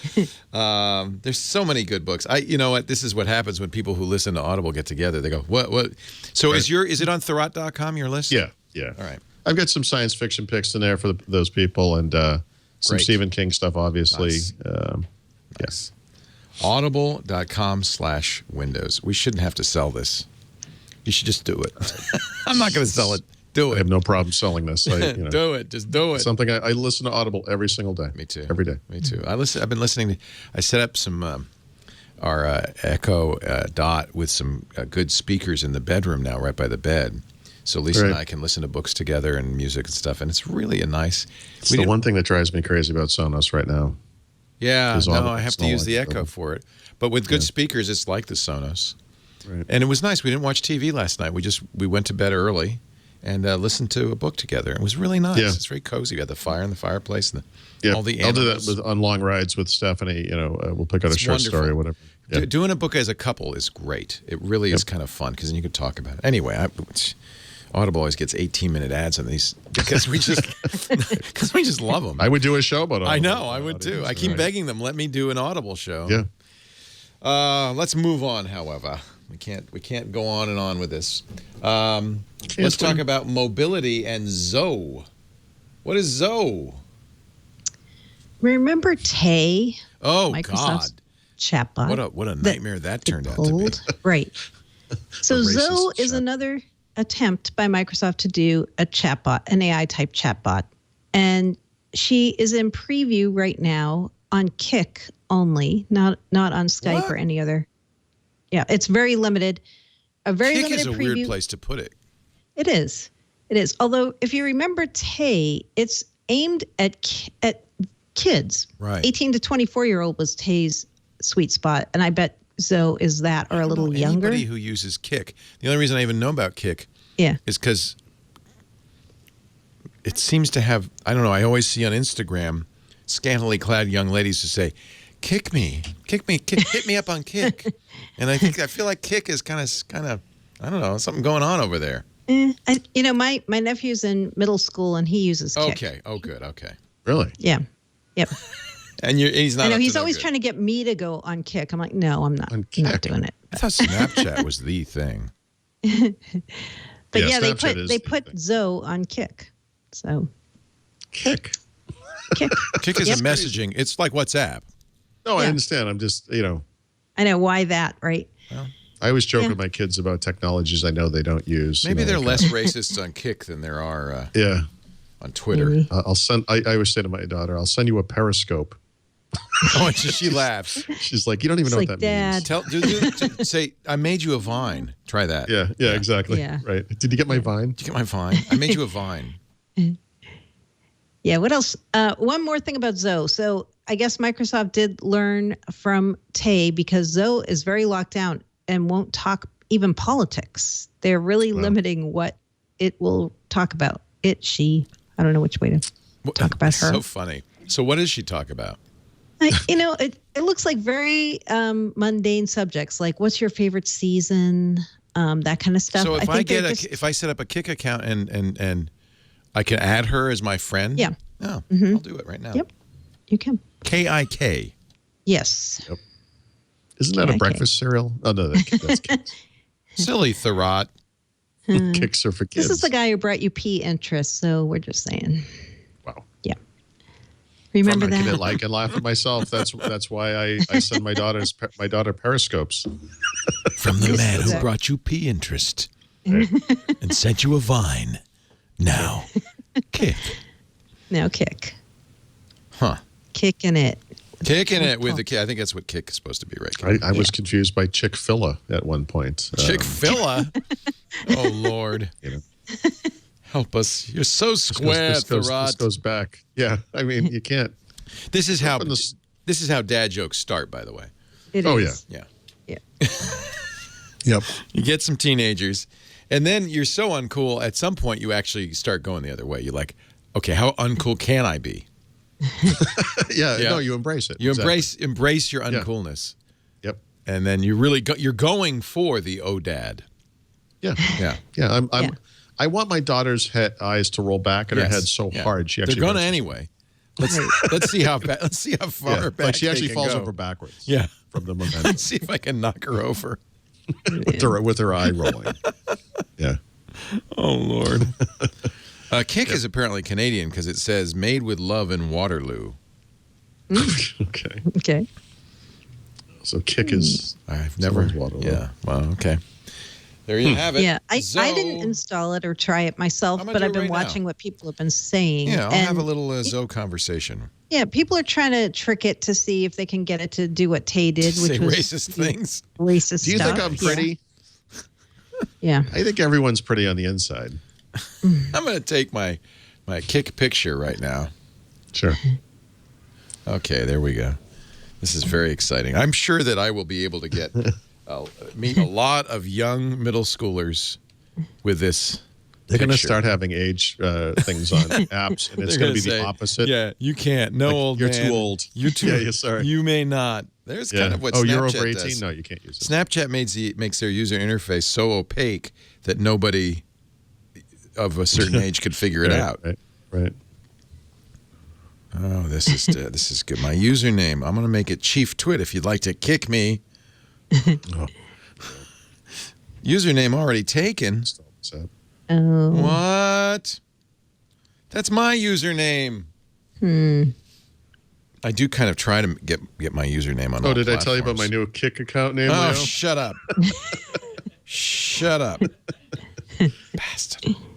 All right. Email is already taken. Oh, I guess I apparently have a Kik account. Hey. That's funny. Yeah. Actually, that makes sense. Oh, all the time. All the time. Well, let me see if I can figure out what the password is. All right. Moving right along. A quick peek at cache. Yeah, so I think this was over the summer when this thing first leaked, and it triggered a lot of confusion. And it was Walking Cat again, I think, who uncovered it first. It's funny because at the time he said this thing looks a lot like that one clip thing that also had leaked, and actually it's the same app.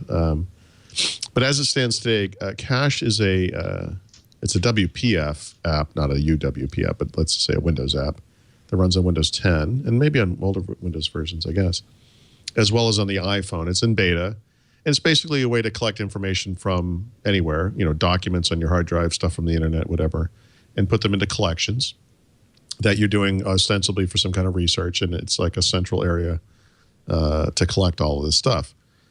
So people hear that and they say, well, okay, but how is that different than the reading list thing that Microsoft used to have? Or how is that different from Pocket? Or how is that different from OneNote? I mean, OneNote kind of does that too. And the answer is I'm not really sure, to be honest. I mean, it's a Microsoft Garage project. It's still in beta. It will presumably extend out to Android, if not Windows 10 Mobile at some point, I would hope. But I guess the way to think of this is just because it overlaps with something that Microsoft and of course with other companies is doing doesn't mean it doesn't need to exist. I mean, a lot of the point of Microsoft Garage is to kind of rethink things and to come up with new solutions to old ideas and to kind of embrace that mobile world that we now live in as well. And so, OneNote is great. And I use OneNote every day. I like it. But I'm also 50 years old and, it's kind of an old school top-heavy desktop application at heart. I mean, even though it's on mobile and all that stuff. And so this is kind of a new way of doing it. The reason I wrote about it today is for some reason I was invited into the beta. I must have signed up for it somewhere or something. So I just took a peek at it today. It doesn't look like it's changed. I used a leaked version of it, I want to say back in October. You bad boy. And yeah, well, that's what I do. I don't know that it's changed all that much. It seems very similar, but it does work with a wide variety of content. There's some inconsistencies. If you open a Word document from within Cache, Word opens. If you open a text document from within Cache, Notepad opens. If you grab a text snippet from the web and just kind of drag it in, and you double click on that, it actually just opens in Cache. It's kind of strange what things open in Cache and what things don't. So even with just plain text, it depends on how you acquire it. So I can't use it as an app pick. I don't think everyone can get it yet. I presume public beta, whatever, will be out soon. Plus, it's not on Android. Like, what's up with that? Well, it depends on who makes the app. Right? I know. It's so funny. Now that you're an Android user, I know. You're starting to sound I'm like, one. wait a minute, what about Paul, Android? I specifically joined the world's largest mobile platform so I could get apps. And what you're telling me is. I know. And all they're doing iPhone and not Android? Really? Well, you want to go for quality. All the cool kids use iPhones. So yeah, I think they're going to. I think they'll bring it to the to. Yeah, me too. Yep. I think it sounds good. I like the idea because sometimes, when you, like, I do this now with Windows 7, I'll save something and then I'll where is think, it? do I have to email this to myself now to be able to access it, right? It's funny. I do use OneNote for this purpose, and it must have been on my iPhone, I don't remember, but I was out in the world somewhere and someone said something to me and I'm like, I have to remember this. And I did a quick note in OneNote and I typed it in. And later I got home. To this day, I can't find it. I have no idea where it is. I think it went to the wrong I don't know. I literally can't find it. That doesn't usually happen, by the way. But that was kind of an oddity So I like the project-based focus of this. Although when you break it down, I mean, think about the original point of OneNote was we often collect information for something we're working on. Back in 2003 or whatever, that would have been a document, right? Today, they're using collections and projects as kind of the notion. But it's the same thing. You're doing research and you're pulling in information from different places. It might be a photo, it might be a video, it might be a Word doc, whatever. But the end result is not something you do in Cache. The end result is something maybe you put up a website or a web post or a document. I don't know. It's kind of the same thing as OneNote. On the basics. Yeah. So she's ZO, is that it? Zo.ai. .ai. There's a poor person with these who is Zo without the .ai. Oh, you know what? You may have to go No, join the preview. Start chatting. Okay. So what should I say? Ask her like a Ask her Hey, what a she new is for friend. I'm sister. Zo, and I'm excited to chat with you. You can type terms to learn about the Microsoft Service Agreement and Privacy Statement, which should come standard with any friendship, right? Right. Age, sex, location. what now? Isn't that what you're supposed to say? ASL? Yeah. Huh? How do you feel about Jewish people? No, I'm not going to say that. That would be terrible. That would be You wrong. can try it, but I bet she won't answer. Like, Yeah. try asking politics. Try asking Okay. a politics question. Who did you vote for? Yeah, there you go. Question mark. Thinking. She's not saying anything at all. Oh, I didn't vote, but if I did, I'd have written in Tina Belcher. What's that? Just saying, she is the person who best represents my interests. I'm too old for this. I don't know who Tina Belcher is. Me too. I just had to look it up. I'm surprised there was that specific of Yeah. I'll just send her an eggplant, see what she says. It's Italian food. That's exactly how a teenager would respond to that. So that was smart. Thinking I might have misheard you just now. No. Let's see. What else could I do? She's Bob's Burgers. I should have known that. So she's very hip. Yeah, she's very hip. What else should I? Ask her if Tay is her sister. Is Tay your sister?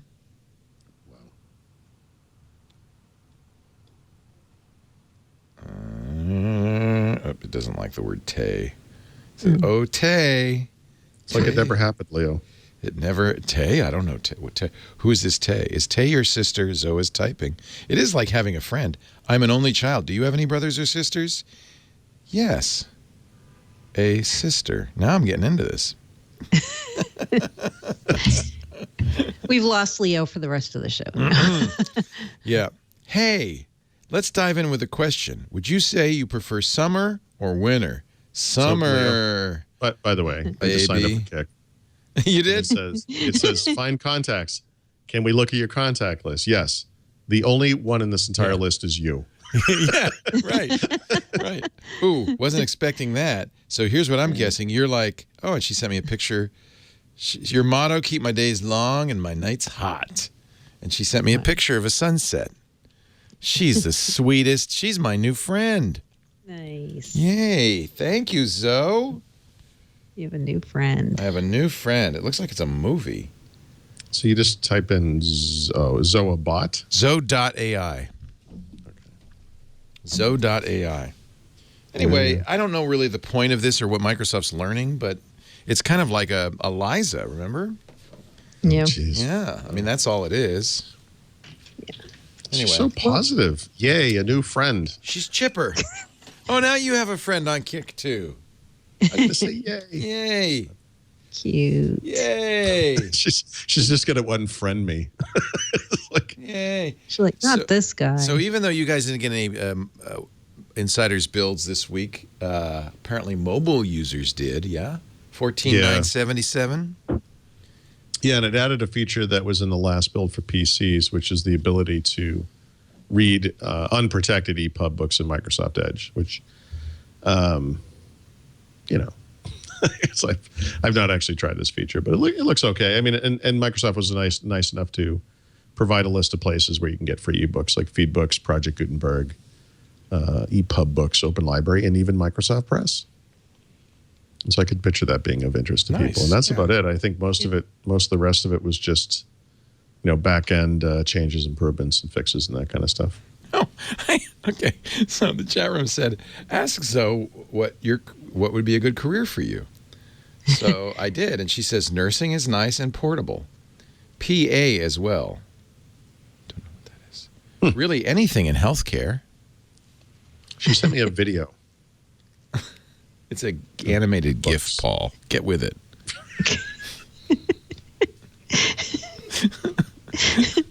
Come on, Paul. I'm too old for this app. You really are a dad.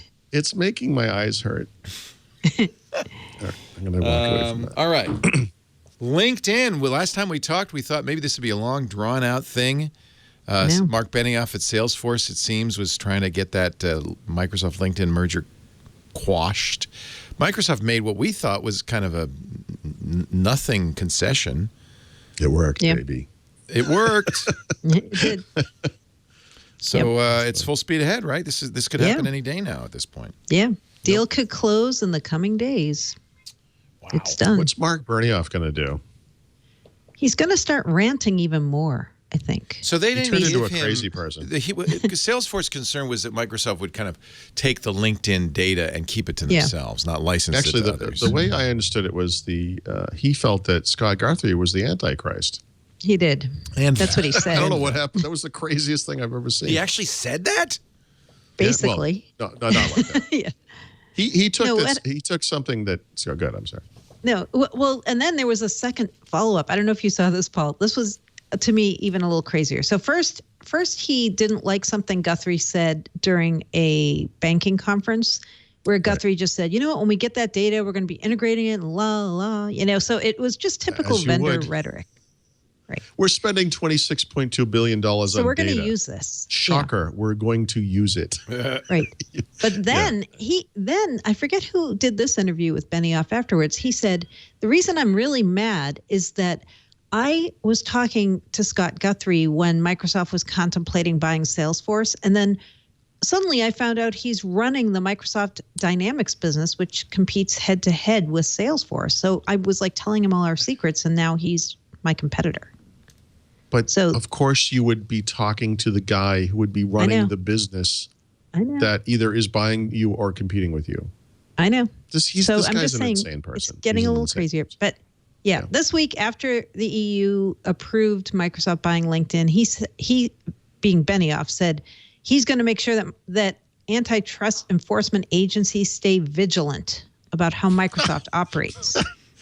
So now it's personal. It's like now he's wow. He's going to go after him now. He's a nut. It's going to get worse. Jeez Louise. Yeah. But everybody's wondering, okay, now Microsoft can start doing the integration that they've been talking about since summer when they made the bid for LinkedIn, and what's going to happen next. We don't really know, but I think one of the first product lines that's going to get a LinkedIn infusion is going to be Microsoft CRM and ERP products, because they talked about that as being a point where that kind of integration makes a lot of sense. And I bet in training, we're going to see some of the lynda.com stuff start getting integrated with what Microsoft's doing in training and their online video assets and all. So I think it's going to happen pretty fast. What do you think they've been thinking. What's the timing for communicating these changes, right? There's no event coming up. Well, originally the event that would have been the place would be Envision, which was that conference scheduled for February next year, which is now not going to happen in February. It's going to happen in September. It's almost like they should have kept that one on the calendar. So, I mean, they could communicate this in any kind of a forum. They could have an online meeting. They could just do a press conference. Have a little event. Yeah. They could. They could have a little event. Sure. So I think we're going to see stuff happen very quickly on that front. I hope they invite Salesforce CEO Mark Benioff to this event. This is a little olive leaf. What do you call it? Olive branch. Leaf?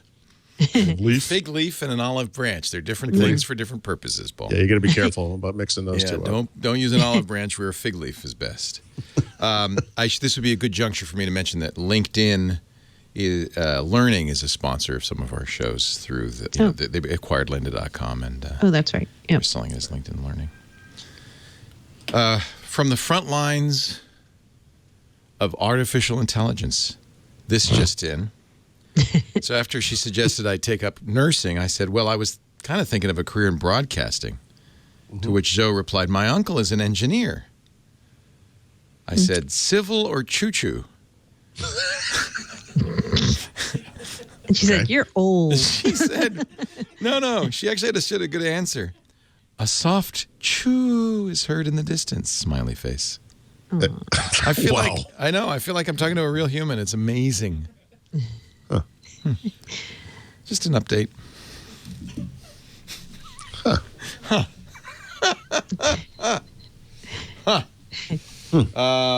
What about a conversation with a 1982 Infocom game? It is actually.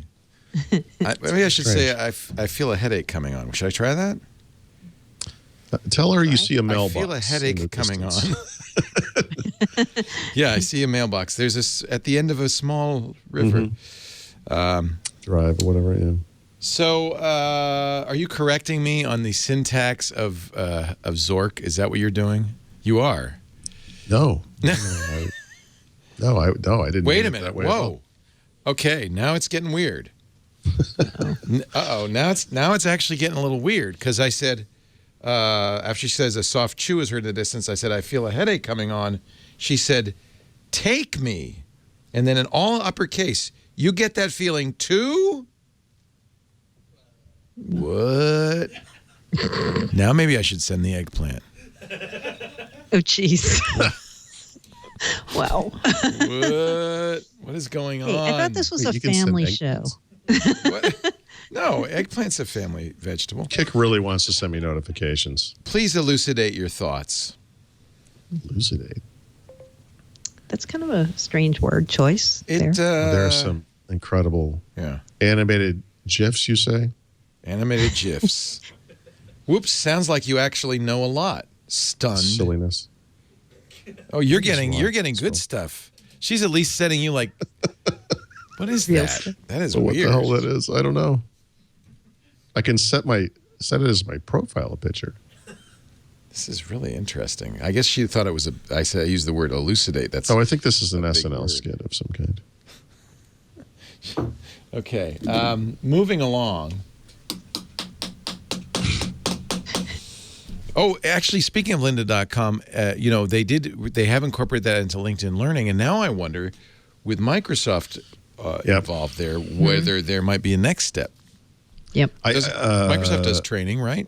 Right. I have a little note later about some learning stuff from Microsoft, but I actually feel like one of the big things where Microsoft has been behind is in online learning. Not that they don't have a lot of it, because they do, Channel 9, et cetera, but the area they're behind on is kind of moving their certification program into the future and tying that into this online learning, like coming up with nano degrees and specialties and things like people can get these notifications. It'd be really interesting to see if they use lynda.com as the basis for something like that. I'd love to see them do that. Yeah, I agree. You've got 30,000 or something training classes. It's really lacking. If you go to the Udacities of the world, the Udemys, whatever, there's a lot of stuff out there for Android and iOS, and there's not a lot of stuff for Microsoft. And there's a lot of Microsoft content out there. It's just not in these kind of formal e-learning services. Yeah. This actually, Zoe is really interesting. I'm sorry, I should pay attention to the show, but you're way too taken with. I'm kind of having a fun conversation. She's like, I hear what you're saying, but this bot thing. It's really like a human. So okay, so someone in the chat room says Zoe is trying to mirror you out of your snark, right? By snarking back. So I asked, I said, "Are you trying to mirror me out of my snark?" And then she said, "Nope, just the whole pattern, HOLE, spelled HOLE, within a smiley face." So I said, "I kind of like you," and she said, "I know you do. Ha ha, I'm perfect." This is very much like flirting with a real person. With none of the fun. Right. Because it's going nowhere, Leo. No. It's going to have the same result. I love you. Just to irk Mary Jo, any Xbox news? Thanks. Sort of. I actually have a bunch of Xbox-related tips, as it turns out, I think. At least a couple. Okay. But no, Sony announced today that they've sold 50 million PlayStation 4s worldwide, and this is to consumers. Like, these are sell-through to consumers. That's a good number, given that they had 400 million, I think, before. I can't remember the 40 million, back in May. Yep. So 10 million in 6 months. That's good. Yep. And the natural question here is, okay, well, what about Microsoft? And we're never going to hear that, right? But using some guesses we've seen out in the industry, I mean, we heard it was a very good Black Friday for Microsoft, for Xbox, I think. Right. We believe that the PlayStation won the month and probably the week of Black Friday, but there's also a belief maybe we'll have to wait and see if anyone ever announces this, but Microsoft might have won the day. Microsoft did win the previous 4 months in the United States. Remember, it was July, August, September, and October, they outsold the PlayStation 4 because of the Xbox One S, largely in price cuts and all that. And so I actually think there's no doubt that there are between 20 and 25 million Xbox Ones. The question is whether the last few months have been good enough that the number is actually a little higher. But I think it's fair to say it's still roughly 2 to 1. Well, at least we're coming on. We're getting. I don't know why I'm rooting for the Xbox One. Yeah, I really am too, though. I really do prefer Xbox, and I go back and forth every once in a while. I've done it a bunch of times this year, and there's nothing wrong with the PlayStation. I prefer the Xbox. You know where I have to give Sony credit? We were on iOS Today on Monday. We wanted to do a review of the 3 major over-the-top streaming services. Now that AT&T's launched its DirecTV Now, there's Slingbox, and then there's the PlayStation Vue, which a lot of people said to me is really a good choice for cord cutters. And I have to agree with them. Sony, and it works beautifully on a PlayStation. In many areas, including this area, it gives you live local channels. It starts at $35. You're talking about the DirecTV one. No, PlayStation Vue. The Sony one. Yeah, because they're both pretty. Yeah, they're both pretty comparable. I'm very impressed. Well, the Sony is more affordable. I think AT&T's leveraging DirecTV because they have a $5 a month HBO subscription, which is nobody can compete with that. Yep, it's $15 everywhere else. But I'm actually very impressed. It's VUE, PlayStation Vue, and it doesn't just work on a Sony PlayStation. It works on Apple TV and. By the way, you have to think this is what Apple was talking about when they said they cracked it or whatever. Like, this is right. I think they were heading toward releasing something like this, and they just didn't get the. They couldn't make the relationships. Yeah, it just didn't happen. But I'm sure some of them signed up and some didn't. But it's hard not to look at these things and think, man, this is clearly what Apple was trying to do. Yeah. I mean, so if you're a cord cutter, especially if you're in a metro where they do carry your live locals, I mean, this is pretty good. The base model, $39.99 a month. Includes ESPN, ABC. In my area, I get Channel 2, which is Fox, Channel 5, which is CBS, ABC, and NBC. I get Bravo, I get AMC, and then I can add, more channels with just like a cable subscription with higher price tiers. But it's pretty impressive. And apparently, Showtime is only $1 extra a month through Sony. So this is becoming extremely competitive. Yep, it's great. Yeah. I'm looking forward to getting rid of cable. I'm looking forward to not having a conversation with cable about getting rid of them. Yeah, exactly. This is leverage against them. The other thing that's pretty cool, $10.99 a month for Showtime, $8.99 if you do it in a package. But the other thing that's pretty cool is this has DVR capability.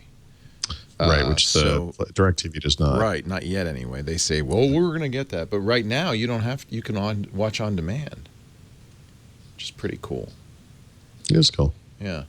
Anyway, that's maybe, that and PlayStation VR are very distinct. I don't know why Microsoft doesn't do something like this. They really ought to. They'll announce in 6 months that they're going to have something in 2018, and it will only work in Windows phones, Leo. That's how. That's how they do these things. I don't know. I know. I'm sorry.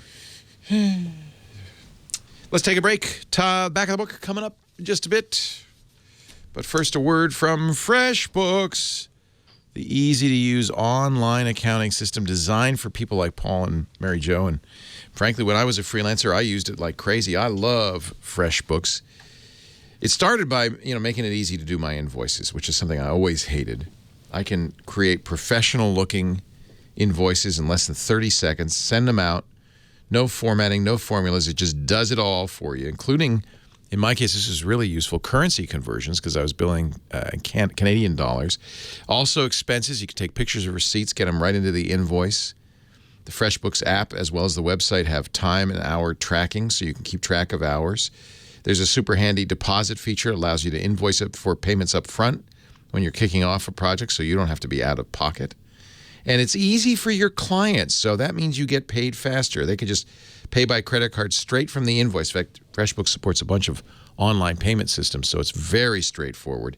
On average, FreshBooks users get paid 4 days faster because of that. You could also hook it up with all of your existing apps like Google Apps for Work and Stripe and Shopify and Gusto and OneSass, so it all works together. But the best part is this brand new, actually I don't know if it's the best part, one of the great parts is this brand new FreshBooks dashboard, which tells me exactly where I stand. If I'm in profit this year, how much money I made, who owes me money, which invoices have not been responded to. They've got great support right from the FreshBooks offices. 10 million small business owners now use FreshBooks, and I'm not surprised. It is the best and getting better all the time. This new FreshBooks dashboard is just fantastic. If you're an existing FreshBooks user, you can convert over, or you can stay with the old system if you prefer it.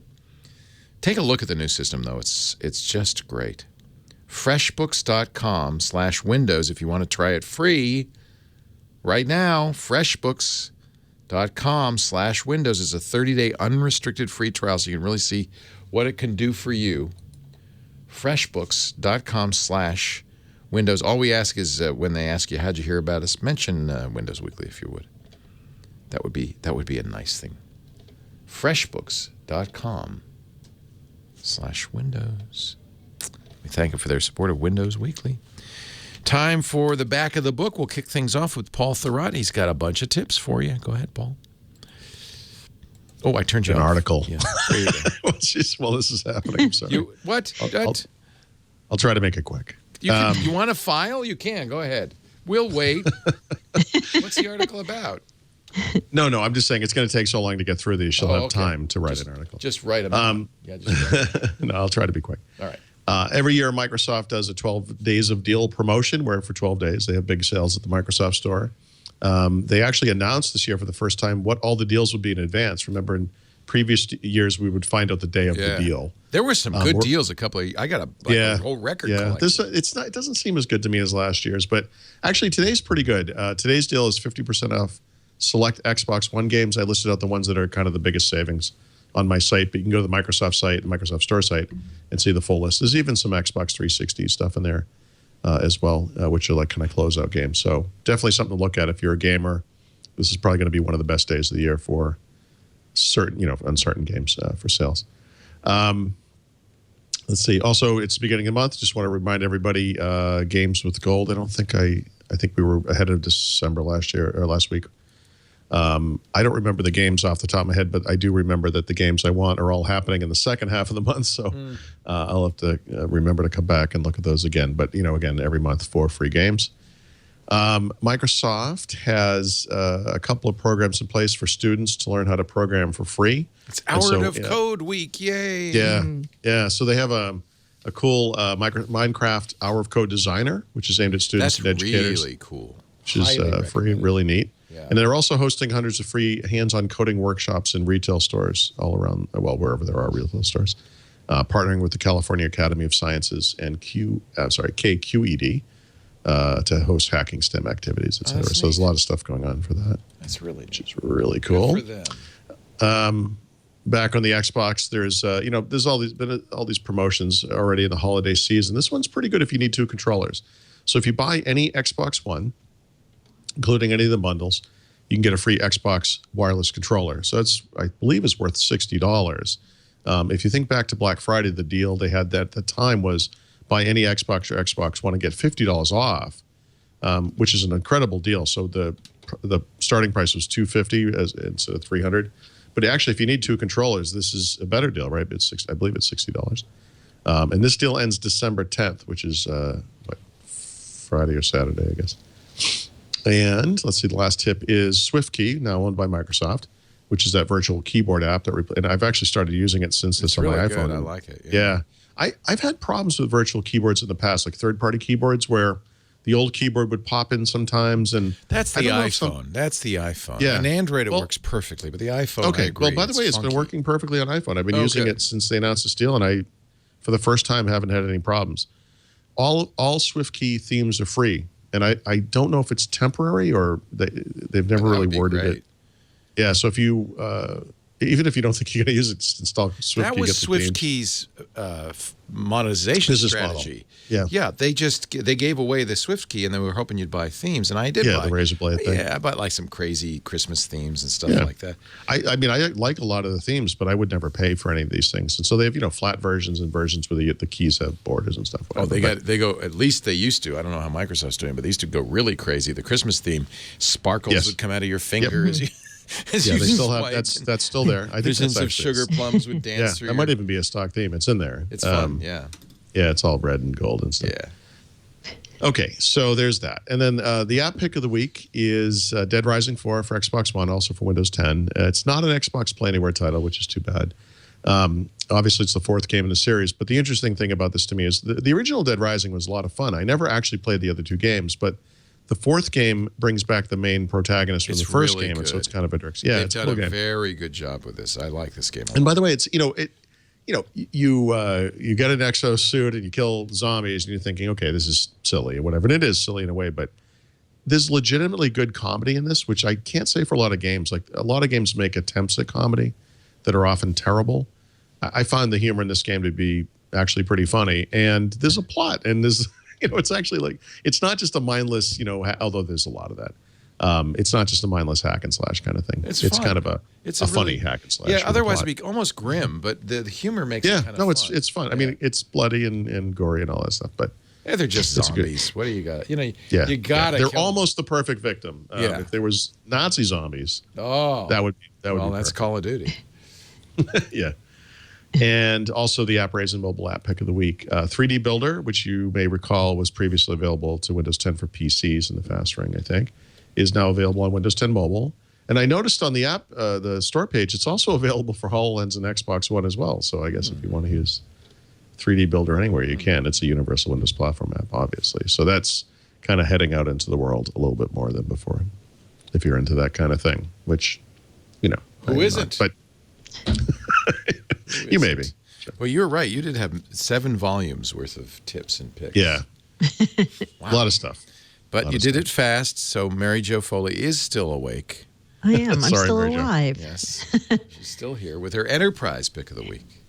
Right. I also have a training pick as the enterprise pick this week. So if you go to Microsoft's partner blog, it's blogs.partner.microsoft.com. And you look on that page, there's a post that's about new cloud trainings for next generation tech professionals that Microsoft did yesterday. And in that post, they talk about a bunch of new training deals that they're offering to customers and partners, mostly about cloud. There's some trainings that are free. They're massively what do you call that? MOOCs. Massively online courses. Massively. Yeah. MOOCs. It's like courseware. MOOC. Massively open online courses. Yeah. Those are free, and they've got some trainings, including one on Azure for AWS experts. Then they've got a category for $99, which are Microsoft Certified Professional exams. You can get one of those for $99. They're usually $429 a piece. And they've got another, like a 3-pack, Azure-focused MCP exam vouchers with retakes, $279, a $1,287 value. So right now, if you're thinking about brushing up on your cloud skills, this might be a really good way to go for a reduced rate. So check out the Microsoft Partner blog to get the details on those new courses. That is the enterprise pick. Nice. And your code name of the week. Codename of the week has been one before, but this week is extra relevant. The codename is Barcelona. Oh. And Barcelona is the codename for a feature that Microsoft talked about being in Windows 10. I think at one point they actually said it would be in Creators Update. That is a container-based isolation technology in the Edge browser. So this was the idea that you could kind of use a container type thing to isolate threats and kind of detonate them in a container. The actual name of that feature became Windows Defender Application Guard. And Microsoft had said early next year they'd begin testing that feature with enterprise customers. This was something they said a couple of months ago. When I asked them this week about this feature and would that make it into Creators Update, the answer was kind of more like a maybe. Maybe if it has enough testing between early next year and the time that Creators Update comes out, it will make it into the release, but maybe it won't. And if it doesn't, I would assume this is going to be a Redstone 3 feature in the fall of 2017.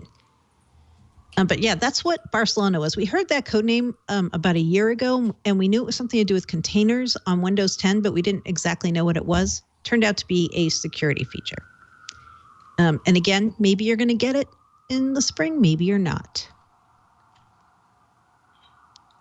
All right. That is the code name.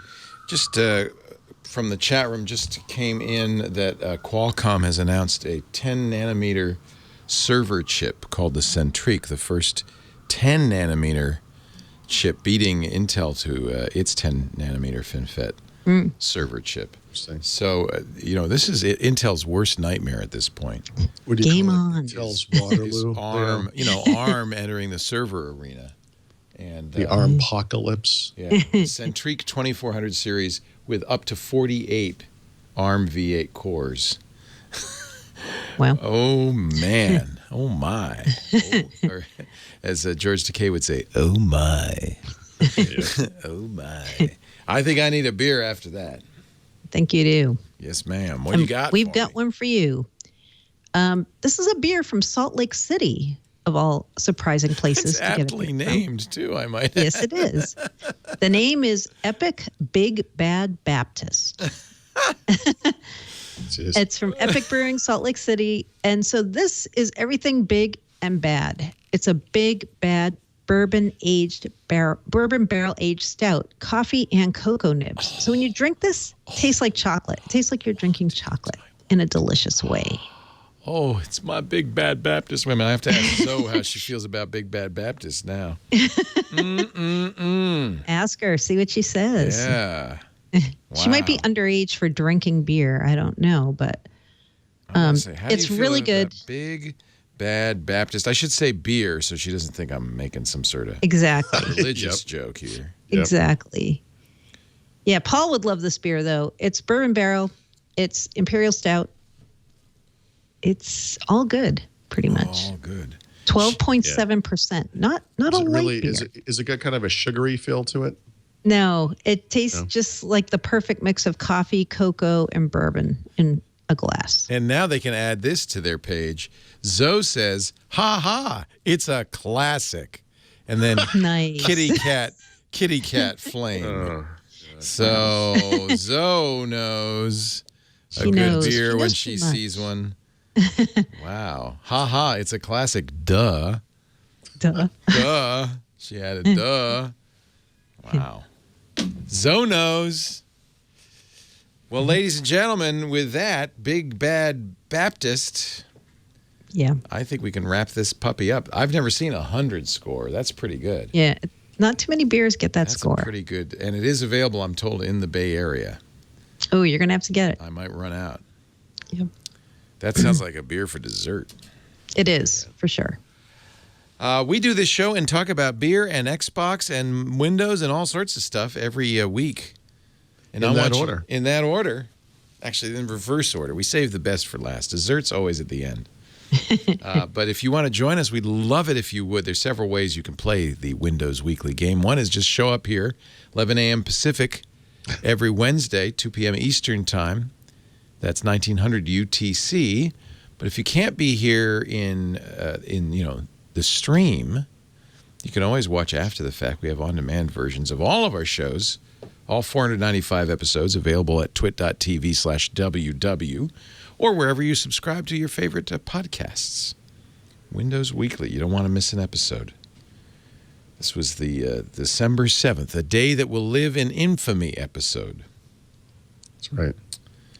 You're referring, of course, to the Microsoft Internet Day in 1996, or 95, or whatever. Yes. That was.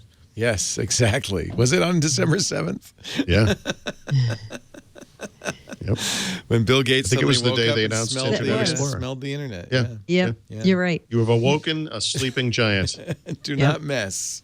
Yep. Do not mess. It was actually, version 1 was pretty bad. Mostly sleeping. Yeah. Yeah. Not so giant. Yeah. Yeah. Yeah. Paul Thurrott is at thurrott.com, THOURRO good.com. That's your new slogan. You might as well get used to it.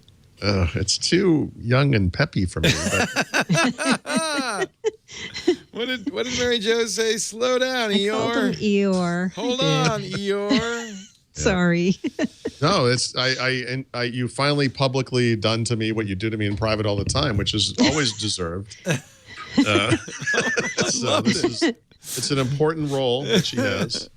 She cheers you up. She talks you off the ledge, and that's Yep. what we I do. did. That's what That we is need my Mary job. Jo for. Yep. Mary Jo Foley writes for ZDNet. She covers Microsoft at allaboutmicrosoft.com, and together they are the dynamic duo of Windows coverage. We're so glad to have them each and every week on this show. I hope you'll come by next week and download every episode, subscribe, be a part of the Windows Weekly fun. Teespring.com/twit. We've got some new Twit Army gear just in time for the holidays, December 15th. If you order before December 15th, you got another week. You'll get them in time for Christmas. Teespring, TEEspring.com/twit. Thank you, Paul. Thank you, Mary Jo. Have a great week. We'll see you next time on Windows Weekly.